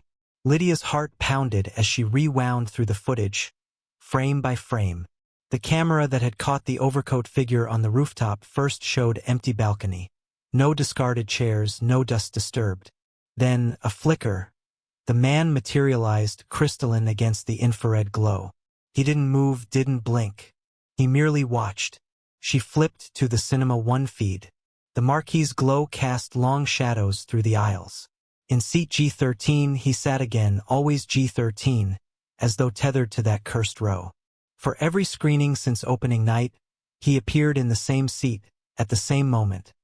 5 minutes after the lights went down. Lydia cross-referenced ticket sales. Dozens of guests had bought G13 over 3 weeks. None had ever been seen leaving. Phone calls went unanswered. Friends reported them vanished without a trace. Police had chalked up a few to personal emergencies. But Lydia knew better. They'd never left.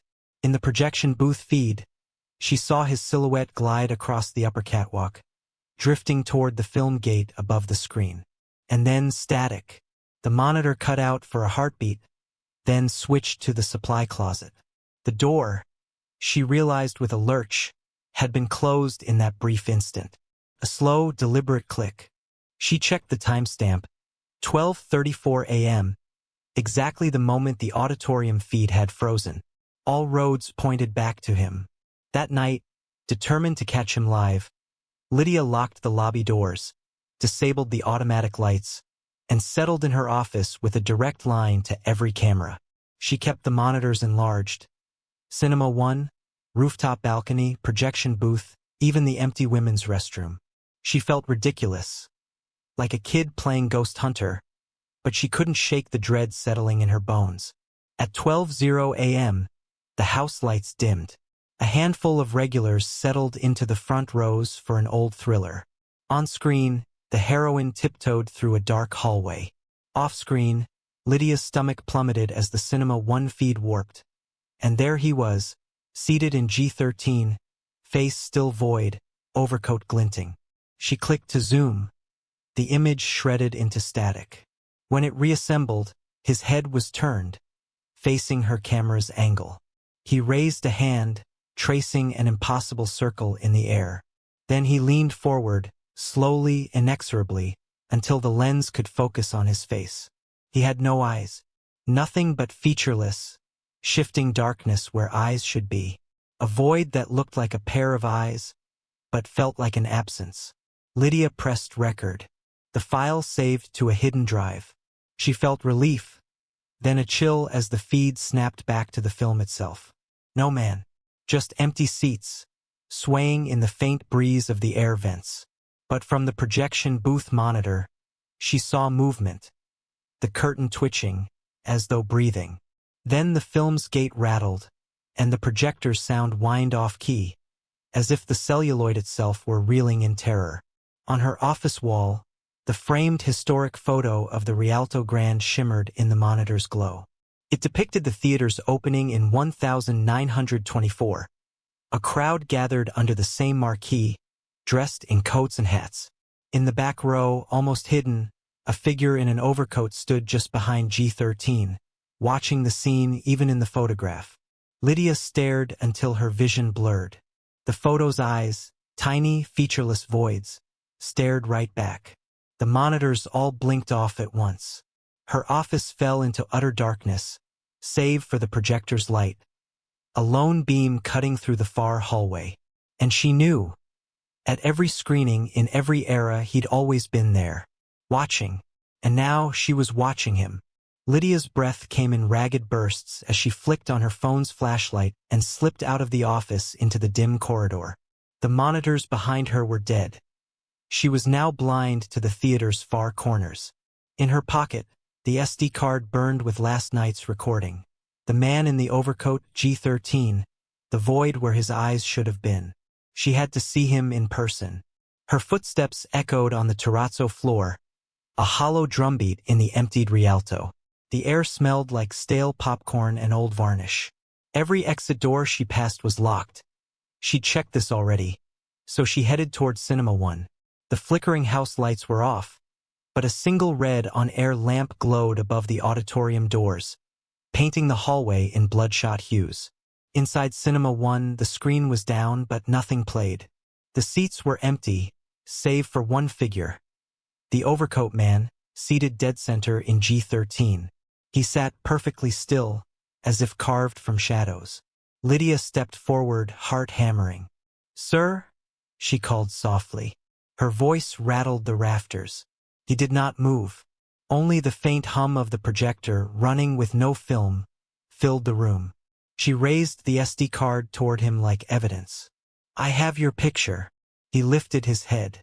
The void where his eyes belonged seemed to pulse, rippling the fibers of his coat. Then, in a voice that sounded like it was spoken underwater, he whispered, "I am the witness." Lydia's hand shook. "Why do you watch?" He leaned forward so slowly she thought time itself had bent. "Because this house breathes on memory." She took another step closer. "What do you want from us?" He raised a gloved hand and pointed at the empty screen. With his motion, the projector's light brightened, illuminating a faint image. The theater lobby, except covered in writing. Names, dates, messages scratched into every surface in deep red. "I watched them leave. I watched her weep. I watched it end." The image glitched, then faded. In the darkness beyond the screen, Lydia thought she heard soft sobbing, thin, despairing. She spun around, but the rows behind her were empty. The overcoat man stood, not walked, rose as though the air itself had lifted him. He drifted forward, reaching the foot of the screen. Lydia backed away, stumbling over the leg of a seat. She slashed the air in front of her flashlight. The beam caught something on the screen's surface, a ripple like water disturbed. He stopped. "They sit here, expecting stories." His voice grew distant. "But I tell no tales." She swallowed. "Then why stay?" He turned to face her. His coat fell away, revealing a suit stitched from countless fragments of film strips. Each frame featured a patron caught on camera, laughing, crying, gasping. Their faces were frozen in moments of terror, the exact instant they vanished from reality. "I remain, so no one forgets." A single tear of light traced down one filmstrip cheek. "They forget and vanish." Lydia's chest tightened. "We'll remember them," she said. "I recorded you. I can show everyone." Without warning, the projector's lamp flared white-hot. Lydia winced, covering her eyes. When she forced them open, the overcoat man was gone. Instead, in G13 sat one lone chair, empty, but still creaking softly as if sighing. She dropped to her knees, heart pounding, and pressed play on her phone's video. The monitor in her screen lit up the auditorium, playing the footage she'd captured. The watcher in G13, the void of his eyes, the moment he turned and pointed. As the video glitched in her hand, the auditorium lights flickered on. Every seat behind her groaned in unison. Soft mechanical creaks, like joints unstiffening after a long slumber. Lydia stood, spinning to face the rows. One by one, chairs lifted their backs, as if bowing. And then, from the back of the hall, a soft clap. She froze. The sound repeated, single, deliberate, patient. More applause joined in, echoing softly, rising into a slow crescendo that filled the room with hollow echoes. Lydia swallowed. "I'm not afraid of you," she whispered. The applause stopped. The projector fell silent. The single on-air lamp blinked off. In the hush that followed, the screen's surface rippled one final time, and the overcoat man's face glided across it, his void eyes fixed on her. "Then witness this, and be forgotten." A wind rose inside the auditorium, brushing past her like icy fingers. The doors behind her slammed shut. The house lights died. Darkness swallowed her whole. Lydia's breath hitched in the sudden darkness. The clap had died away, replaced by an oppressive silence so thick she could almost taste it. Her phone screen illuminated her trembling hand, but beyond that pinpoint of light lay nothing but inky black seats, empty aisles, and the faint shimmer of the projection surface. She forced herself to move, stepping backward toward the booth door. Each footfall echoed like a funeral drum. Behind her, the rows seemed to lengthen. The exit receded into shadow. When she glanced down at the aisle markers, the letters and numbers had changed. Now reading G13, row after row, as if the entire auditorium had become that cursed seat. Panic clawed at her throat. She turned the corner toward the side corridor. Anything to escape this warped hall. But the walls themselves rippled, distorting the ornate plasterwork into grotesque shapes. Faces twisted in silent screams, mouths agape yet voiceless. She pressed her palm against the wall, steadying herself. The plaster undulated beneath her fingers, warm and pulsing like living flesh. The watcher's whisper crawled at the edge of her mind. They vanish when forgotten. Her pulse thundered. She thought of the missing patrons, lost without witness. She would not be erased, not without a fight. Summoning every ounce of courage, Lydia sprinted down the aisle toward the projection booth stairs. The seats on either side inhaled in unison, their cushions drawing breath like giant lungs awakening. She leapt 3 steps at a time, the inhalations rising into a deafening roar. Inside the booth, the monitors flickered back to life, each screen cycling through live feeds of the auditorium. But now, every camera pointed at seat G13. All showed the empty chair, bathed in pale light. On one monitor, she saw herself, her reflection in the lens, perched on the edge of the aisle, face pale and determined. She slammed the booth door shut and turned to the projector. No film was loaded. She ripped open the feed tray anyway, revealing the empty gate and the orb of light idle behind the lens. Without thinking, she reached in and pressed the eject button on the control panel. Instead of whirring away, the projector belched static that crackled through the speakers. The booth monitors jumped to life with a warped image. The concession stand, the balcony, the lobby, each location now showing a memory. Not hers. Each feed flickered scenes of the vanished patrons in their final moments. The student gasping as the projector lamp exploded. The couple hugging before the lights dimmed. The man in the overcoat, turning that void where his eyes should be toward the camera, whispering her name. Lydia staggered back. The screens switched again, to the exterior marquee, the letters dancing as if blown by an impossible wind. The Rialto Grand forgotten memories on view, her mind raced. This place wasn't just haunted by a presence. It was a gallery of erased lives, replaying them in spectral loops for its own sick entertainment. A soft tap at the booth door made her whirl around. The watcher's silhouette filled the window. He pressed a featureless face against the glass, the void where his eyes belonged vast and empty. His whisper filtered through the door's vent. "Stay, so you can be remembered." Lydia pressed her ear to the door, fiercely grateful for its barrier. She took a steadying breath, then yanked open the door and dashed through the booth window onto the balcony catwalk, heart pounding like a jackhammer. Above her, the ceiling beams were carved with decades of audience names. Scratched, gouged, bleeding plaster where names had been erased. The watcher materialized at the far end of the catwalk, motioning for her to come closer. His glove brushed a carved name, Eliza M. /1957. Eliza, one of the first missing patrons. As Lydia stepped forward, the catwalk planks groaned and shifted, revealing a yawning void beneath each foot. She froze.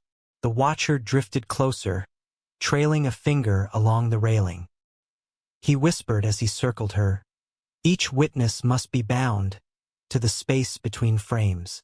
He tapped the projection booth lens below. The projector's idle beam flickered, illuminating dust motes that danced like trapped souls. Lydia clenched her phone in her fist, its camera the only tool she trusted. With a trembling thumb, she switched to video and pointed it at the watcher, determined to capture him once more. The camera's red recording dot glowed, and his form flickered, static rippling across his coat. For a brief moment, his void eyes became hollow pools of tears, ghostly reflections of every erased face. Then his head jerked, and he vanished in a rush of darkness that left the catwalk echoing with wind. Below, the booth door banged. You could almost hear the latch click. Lydia dropped to her knees, heart racing, and crawled backward to the maintenance stairs.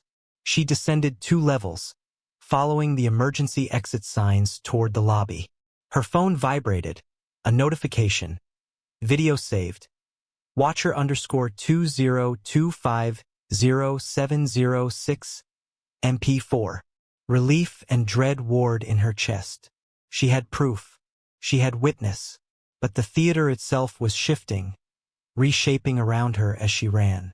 The exit doors lay where the concession stand should be. The lobby's stained glass windows faced inward, opening onto a dark abyss.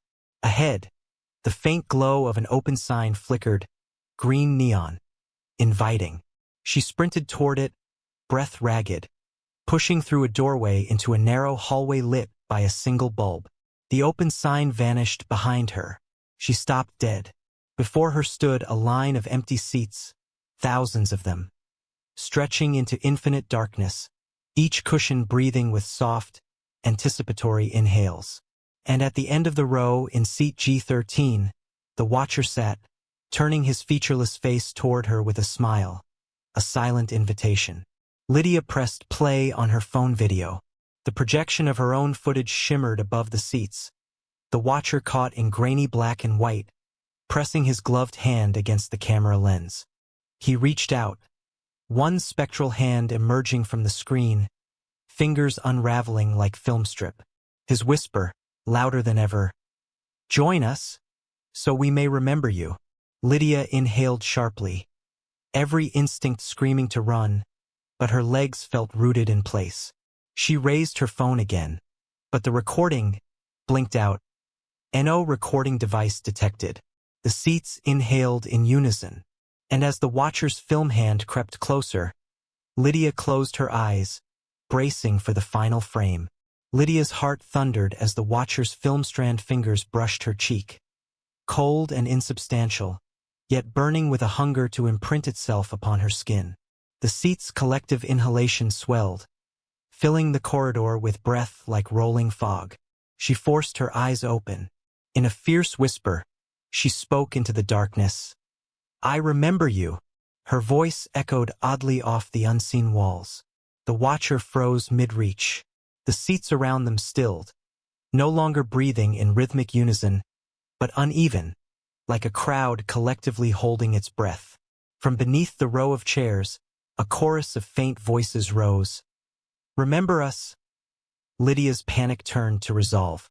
She lifted her phone again. Though its recording had failed moments ago, she didn't need proof this time. She needed to bear witness. With trembling hands, she recited the names she'd found in the archives and on the scratched plaster. Eliza Matthews, Talia Rose, Marcus Young, Ray Green, Kayla Monroe, Jordan Hale, Emma Tran, Marty Keene.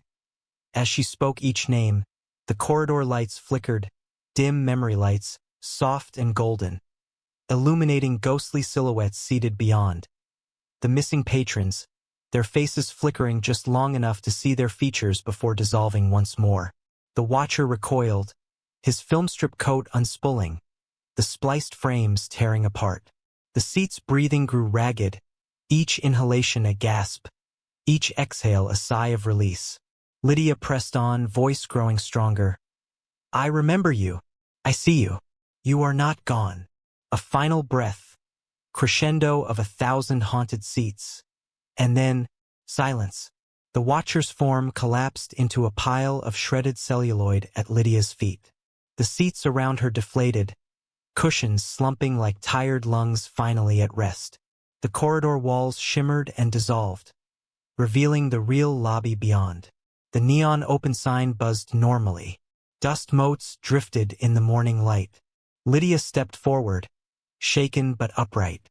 Behind her, the watcher's shredded coat lay in a silent heap. No soft whispers remained, only the distant hum of an HVAC vent. The theater stood empty, its haunted projection finally ended. The Crestwood Multiplex hadn't seen a living soul after midnight in years. Its 8 screens sat dark, seats gathering dust and spilled soda petrifying into sticky amber. When the last manager locked the doors at 11:45 p.m., the only life left inside belonged to the emergency lighting system. Rows of blinking red exit signs, their LEDs humming with tireless persistence. Ariel Kim didn't believe in haunted theaters. As an urban explorer and blogger, she'd broken into more abandoned buildings than she could count. Decaying hospitals, shuttered schools, rusting warehouses. The Crestwood was just another prize. A sprawling labyrinth of auditoriums, back halls, concession corridors, and a warren of maintenance tunnels beneath the floors. She slipped through a broken rear door at 1:02 a.m., flashlight off, guided only by the glow of exit signs. Her boots made no sound on the plush carpet as she eased past the concession stands, where crushed popcorn littered the counters and soda fountains dripped stagnant soda onto the cracked tile. Her plan was simple.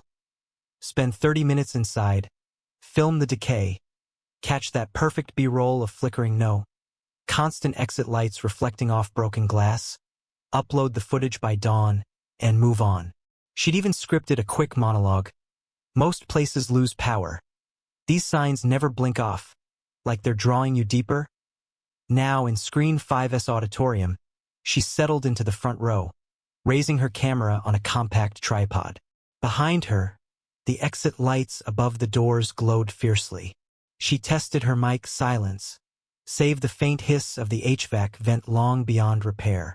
Here I am at Crestwood, Screen 5. No staff. No projections. But look, she whispered, pointing the lens toward the exit above the side door. The sign shimmered at her lens, its glow rippling down the walls. She zoomed in and noticed something odd. The paint around the sign's frame looked fresh, as though someone had patched it. Yet the rest of the wall was peeling and stained. A dribble of red seeped from the corner, darkening the off-white plaster like blood. Probably a leaky pipe, she said, switching to wide angle. As she panned, the beam of her flashlight trembled over the rows of seats. In the third row, she caught a glint of metal. An old concession cup holder, still bolted to the armrest, clutching a crumpled ticket stub dated July 7, 2015. She rose, stepping carefully over the center aisle. The exit lights seemed to pulse in time with her heartbeat. At the door, she touched the paint. It was warm. Her breath caught. A soft click echoed behind her.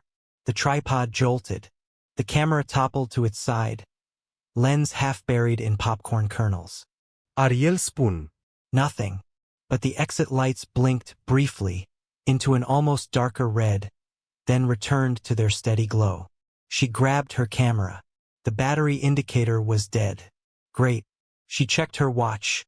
1:17 a.m. One exit, the lobby hallway, lay to her left. That way led out.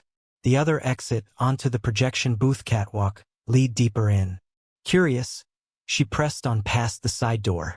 It opened at her touch, revealing the narrow catwalk that overlooked screens 4 and 5.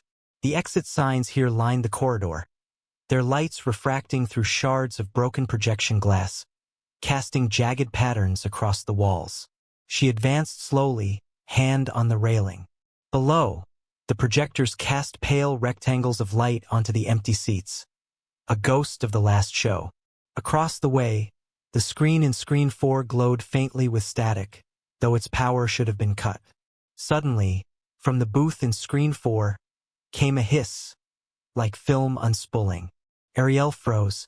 The projector gate was closed, the film platter motionless. And yet the hiss continued, growing louder, echoing with a metallic rasp. She shone her flashlight toward the booth door. It stood ajar. Light spilled around its threshold. Ariel's pulse quickened. She raised her camera, blinking in the darkness, and shot one quick clip of the door. Inside, the exit sign above the booth door glowed brighter than the rest, its light bouncing off something in the darkness. A figure, hunched, head bowed beneath the sign, face invisible in shadow, yet outlined like a soul carved from gloom. Before she could steady her breath, the figure straightened and stepped into the red glow. No feet touched the floor, just a slow, gliding motion. Ariel gasped, fumbling her flashlight. She backed up, into the path of a dangling fire curtain. It dropped with a thud, trapping her in a narrow alcove between the catwalk and the screen wall. The figure paused beneath the exit sign, head turning as though listening. Its outline wavered, like smoke caught in a draft. Then it looked up, and the exit light flickered, just once, casting the figure's long shadow racing across the floor toward Ariel. Ariel's breath caught in her throat as the figure's shadow lunged toward her across the catwalk floor. She ducked behind a support girder just as its form resolved. No legs, only a trailing wisp of darkness, as though a coat worn by emptiness itself were sliding forward. Her flashlight beam flickered over the exit sign above the booth door, now pulsing like a heartbeat in the gloom. Heart pounding, she pressed her back against the cold metal railing and peered down into the yawning pit of screen for us auditorium, where the projector hissed on its own. The film gate rattled as if a phantom reel spun behind the closed door. She risked a glance back at the booth. Empty. No sign of the shape. But the exit light's glow streaked the floor with long, trembling lines of red that seemed. She shook her head, like guiding arrows pointing deeper into the darkness. Her camera battery was dead, and her phone's light was seconds from dying. She needed escape, yet the lobby exit lay past that booth. To get there, she'd have to step into its radius again. Gathering resolve, she crept along the catwalk toward the stairwell door marked staff only. The exit sign above it glowed steady, its wiring humming very softly. She pressed her palm on the handle. It opened without resistance, revealing a narrow concrete stairwell descending into blackness. Cold air seeped up from below. The faint drip of water echoed somewhere beneath her feet. She slipped inside and dropped the door closed behind her. The red glow of the exit signage receded above her head, replaced by the wavering beam of her dying flashlight. Step by step, she climbed down the stairs. At every landing, another exit sign awaited her. Over a rusted maintenance tunnel, above an oil-stained utility closet, beside a grate leading under the lobby floor. Each sign cast its own glow, cutting a safe zone of light into the oppressive dark. She followed them in order, reminding herself, exit lights never flicker. They never lie. On the third landing, she found an open hatch marked Tunnel C. Below, a low passage extended into inky nothing, punctuated every few feet by the soft red glow of small exit placards nailed to the tunnel walls. Perfect breadcrumb trail. Despite the fear in her chest, she stepped into the tunnel. Immediately the air turned damp and smelled of mildew and iron. Every few paces, the floor drained into grates beneath her boots, and the placard's glow reflected off puddles that rippled like liquid blood when she passed. Halfway through, her flashlight died completely. She hit her knee against a pipe and tumbled forward, scrambling until her hand found the smooth metal of the nearest exit sign placard. She pressed her palm against its cool surface, and the red glow brightened, enveloping her in a soft crimson halo. In that light, the tunnel walls came alive. Scratch marks clawed into the concrete, as if something had tried to claw its way out. Beneath the placard, a message scratched in hurried strokes. Follow the lights. Don't look away. Her heart thundered as she inched forward. Behind her, she knew something was following noiselessly, gliding close enough to feel its breath in the stale tunnel air. She forced herself not to look backward. One sign after another led her deeper until the corridor abruptly ended at a rusted door marked electrical room. The exit placard hung just above it, flickering more brightly than any she'd passed. Desperate, she pushed it open. Sparks danced from the fuse box inside. She stumbled through and let the door slam behind her. Silence. Only then did she dare to look back at the tunnel, dark again, the placards extinguished at the far end, as though they'd never lit at all. She exhaled, relief and dread curdling in her lungs. But the emptiness behind the door wasn't the electrical room corridor she expected. Instead, a long, narrow hallway stretched before her. glossy white tile sloping up to a vaulted ceiling, an impossible new space. Along each wall, illuminated exit signs hovered in midair, floating without support. And at the far end of this impossible hallway, where the exit glow pooled brightest, the silhouette of that overcoat figure waited, hands tucked into his pockets, forever watching. Ariel's skin pricked under the floating exit sign's red glow. The tiled corridor stretched on impossibly, the far end receding into a pinpoint of light that never seemed to grow closer. Each sign hovered at eye level, whispering its promise. Exit. Yet she felt the weight of every missing patron pressing behind her, narrowing the corridor's walls. She lifted her flashlight, useless, but its beam caught something along the left wall. A series of etched footprints, small and child-sized, leading away from the electrical room door toward the distant glow. Beneath them, scrawled in spidery letters, "You're next." Her heart seized. She forced herself to follow the footprints, footstep after footstep, hands brushing the cool tile. The exit signs flickered in sequence as if scanning her progress, each one brightening just as she passed beneath.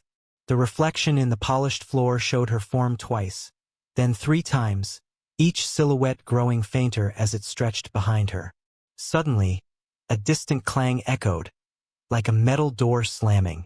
She whirled, and the footprints behind her had vanished. Only the gleaming tile remained, pristine and unbroken.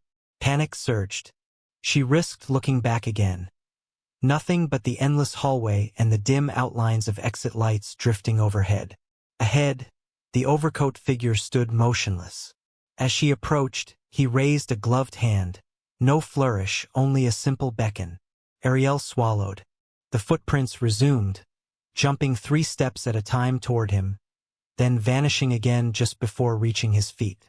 She rounded the final corner and entered a vast chamber lit by a ceiling, high exit sign pulsing like a heartbeat. The tiled floor gave way to glass, a raised catwalk suspended over darkness. Below, she could hear hundreds of soft voices, murmurs of the vanished, begging and crying and laughing in echo. The figure remained at the catwalk's far end. He gestured at the sign overhead, then looked down beneath the transparent floor. Ariel followed his gaze and saw herself not walking above the void, but seated in an auditorium, head bowed, eyes empty. She jerked back. The catwalk railing vanished, replaced by empty space. With a cry, she stumbled forward, crashing through where the glass should be. But she did not fall. Instead, she dropped into darkness and re-emerged behind the overcoat man on solid ground. A curved balcony ringed with exit lights set into brass sconces. The voices below rose to a crescendo, and the exit signs flickered erratically, spelling out a message in Morse, like blinks. "You were never here." He turned, void-eyed face half lit by the flicker. His whisper slithered around her. "You followed the lights, but the lights were following you." Ariel's legs trembled. She backed away, but found herself against a mirrored wall instead of a railing. In that mirror, dozens of Ariels stared back, each framed by a glowing exit sign behind her. They mouthed silent pleas. "Remember me, remember us?" Her heart pounded. She pressed her palm against the cold glass.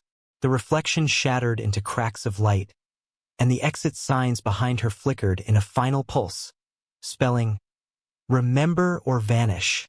The overcoat man stepped forward through the mirror's fracture, emerging into her world again, closer than before. Ariel braced for terror, but instead he bowed deeply, as if in respect. "Then remember," he whispered, and turned to leave. One by one, the exit lights along the balcony dimmed, until only the sign above the mirror remained, glowing steady. Ariel reached out, wiped the glass, and read the name scrawled there in condensation. Ariel Kim, 2025, 7/6. Her breath caught. The mirror's surface rippled, and for a moment she saw behind it the empty catwalk chamber, the glass floor, the void below, and at its center, her own hollow figure, seated in G13, waiting. The exit sign blinked once more, and then everything went dark. Ariel's pulse pounded as the mirror's darkness swallowed her vision. The exit sign above cast a pool of red that pooled at her feet like liquid glass. Behind her, the overcoat man's footsteps faded. She turned slowly and found herself alone on that curved balcony. Its brass sconces now cold, the voices below reduced to distant echoes. In her hand, her breath misted on the mirror's surface. The scrawled date and name glowed faintly: Ariel Kim, 2025-7/6. Her reflection remained blank-eyed, an echo of what awaited her if she remained forgotten. She pressed her fingertips to the glass, willing the mirror to shatter. Instead, it rippled like water, distorting her image before settling back into a perfect reflection. The exit sign behind her flickered. 3 quick blinks, a pause, then 2 more. In Morse. She recognized the code. REMEMBER. Remember. Her mind raced back through all she'd seen. The flickering signs, the whispers of lost patrons, the endless corridors. If memory was her only weapon, she would have to wield it at its sharpest edge. She closed her eyes and whispered each vanished soul's story, recalling what she'd glimpsed on those broken monitors. Eliza Matthews slipping from her front row seat in 1957, drawn into the exit sign's glow. Talia Rose never leaving row 13, melting into the velvet seat. Marcus Young turning into butterslick nightmares beneath Cinespire's lights. Ray Green merging with celluloid in the projection booth. Kayla Monroe trapped in the VHS loop of her own fear. Jordan Hale swallowed by the empty feature at midnight. Emma Tran consumed by living upholstery. Marty Keene descending into the laugh vault's heart. With each name, the mirror's surface shimmered, and for a heartbeat, she saw them standing behind her, translucent but present, their featureless faces turned toward her in gratitude. When she opened her eyes, the mirror fractured into a spiderweb of cracks. She seized the fractured shards, prying them free one by one. Each piece glowed with a fragment of red exit light as she carried them to the balcony railing. Then, with shaking resolve, she hurled them into the void below. Glass shards clattered, and the mirrored wall dissolved. In its place lay a narrow passage framed by exit placards, their lights now steady and warm, pointing outward. Ariel dared a step forward, and found herself back on the catwalk above screen 4, the familiar hiss of the idle projector echoing in her ears. The exit sign above the booth door glowed normally. On the floor beneath, the crumpled ticket stub from 2015 lay untouched. She rushed down the catwalk, through the booth and into the lobby hallway. Only one exit door remained, the one leading to the parking lot. This exit sign burned bright, unwavering. She reached for the handle and paused. The faintest whisper drifted through the air, the voices of all she'd remembered. "Thank you for remembering us." With a decisive turn, she pushed the door open. Outside, the night air was cool. Rain had washed the parking lot clean. The Crestwood multiplex loomed silent behind her, its exit signs still glowing in every window. Ariel paused on the pavement, heart racing, and looked back once. On the glass door, in misted droplets, she read a final message. Never forgotten. She exhaled, stepping into the rain, and into her own story, carrying with her the memories of every soul the exit lights had tried to erase.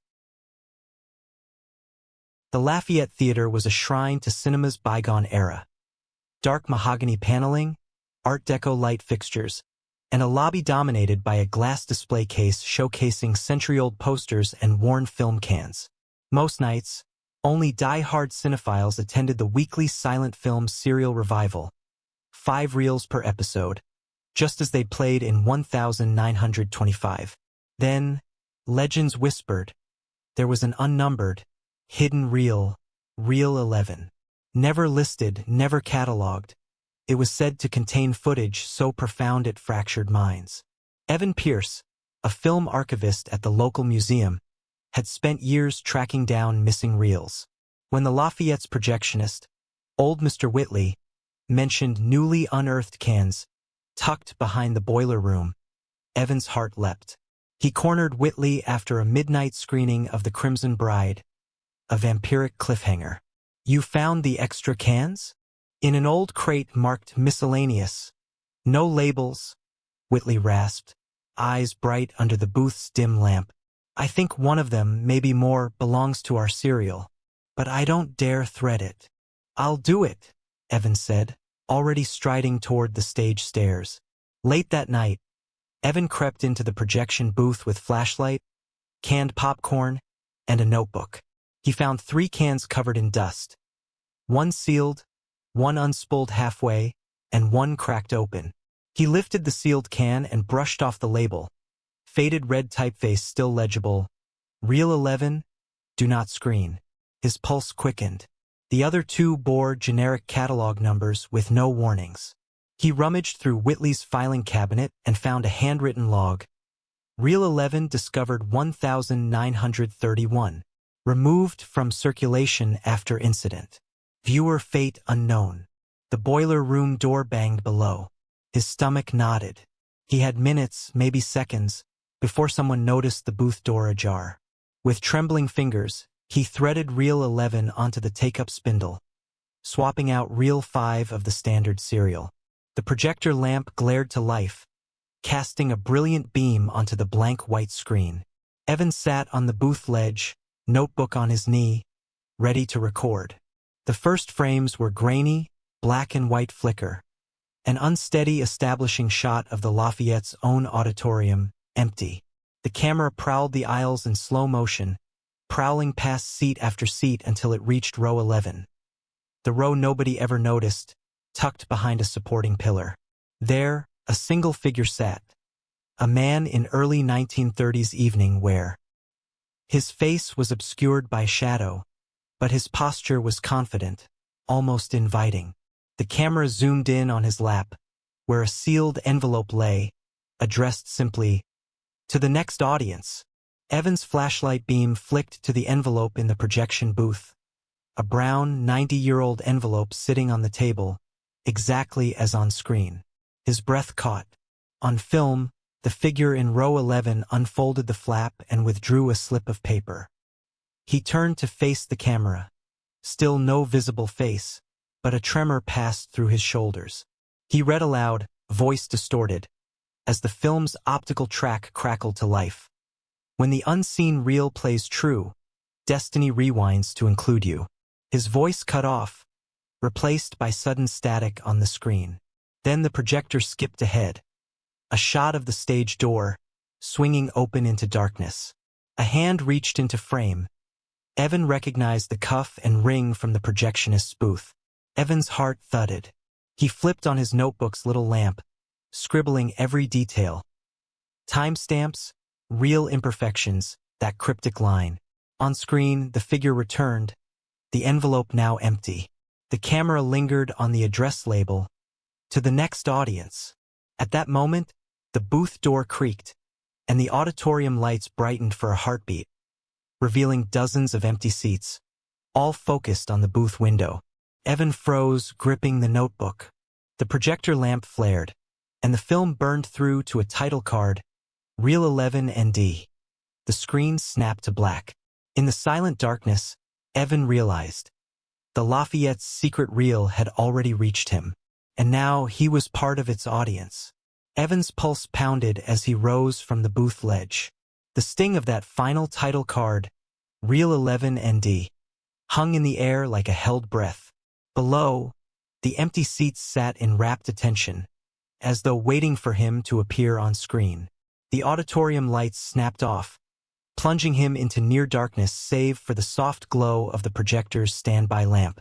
Clutching his flashlight and notebook, Evan climbed down the narrow stairs into the main hall. The air smelled of aged velvet and cold metal. The floorboards creaked beneath his weight. He passed the concession stand, its countertop littered with dust and a single unspooled film strip curling across the floor, as though spilled from another world.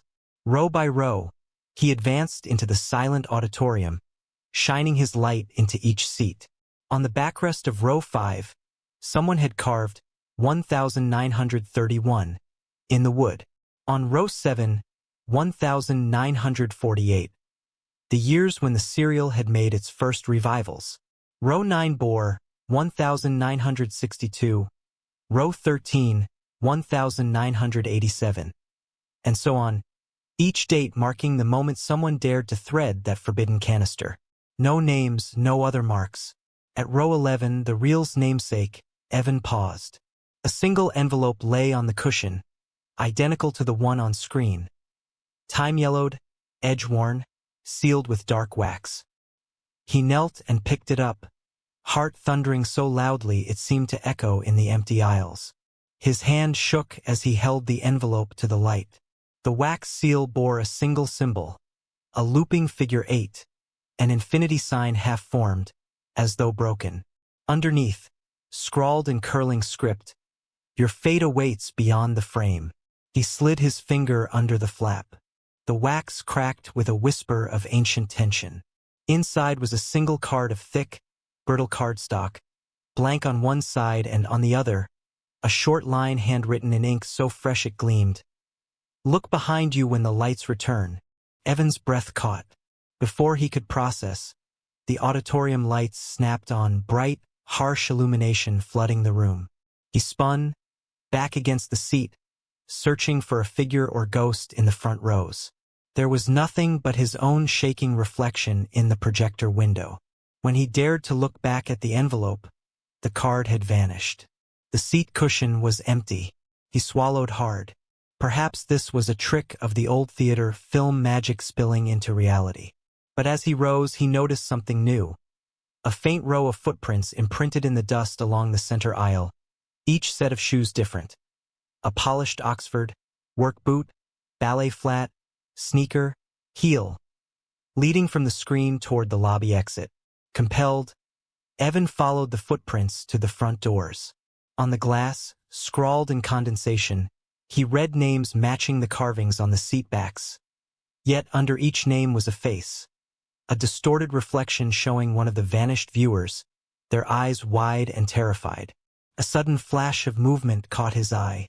In the lobby's arched mirror, he saw a figure stepping into view, wearing the same evening wear as the man in row 11. The reflection's face stayed hidden in shadow, but it turned and pointed directly at Evan's chest.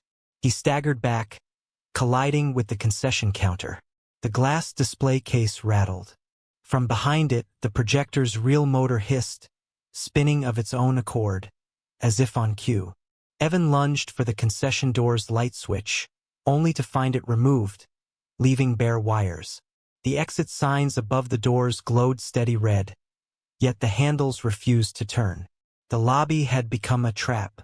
Footsteps echoed above, in the booth and on the balcony stairway. Each thud matched the hiss of the reel. Evan's flashlight flickered. He spun to face the doors, then turned again to see a circle of shadowy figures stepping down the aisles, the spectral echoes of those who had screened Reel 11 before him. Their forms wavered, film-grain apparitions half fading in and out. They stopped at the foot of the balcony stairs, gazing at him with empty voids where faces should be. The first began to speak, voice a dry rasp. "You read the note. We waited." Another chimed in, tone trembling. "Now we share our reel." The projector's hiss crescendoed, as though the reel were winding tighter. Evan's flashlight died completely, plunging the lobby into red emergency glow. In that light, the faces on the glass display case wavered and then melted into his own reflection. One face after another flashing across his eyes, before his own terrified face stared back. He backed into the stalled popcorn machine, gripping the counter's edge as the phantoms advanced. The reel's hissing became a heartbeat. Thump, hiss, thump, hiss, dragging him toward the booth stairs. Against his instincts, he looked down at the fallen envelope at his feet. From its flaps spilled one word, scrawled in fresh ink on the carpet, "Join." Before he could disbelieve, the projector's beam shot through the booth door's window, illuminating him in stark relief. The beam's focus sharpened, burning in place. fixing him like a scene. Then the reel cut. Darkness swallowed him whole. Evan's legs trembled as he climbed the narrow stairs back to the projection booth, each step weighted by the hissing whispers that trailed him upward. The booth door stood ajar, and through the crack he could see film strip curling across the control desk. Reel 11, unspooled and looping like a living serpent.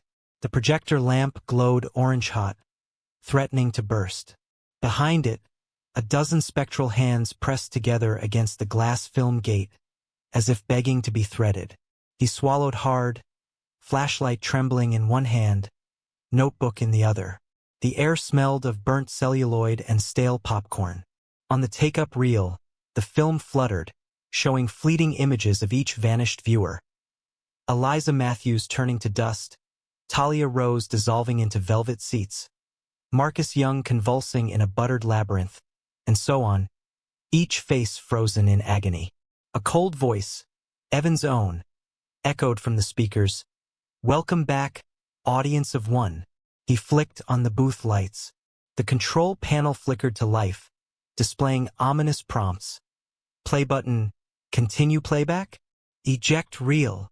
His hand hovered over the eject lever. Behind him, the film hands scrabbled at the gate, tugging the strip free. The projectors were dropped into a stuttering pulse. He glanced at the sealed envelope lying on the console. Older now, the edges yellowed more than before, a whisper of dust drifting off it. His name had appeared on its face, Evan Pierce, seat 11 underneath. In fresh ink, the final cut awaits. Fear slammed into him. He seized the envelope and tore it open. Inside was a single frame of film, a transparent slide showing him in the booth, eyes wide, hands poised between the lever and the eject button.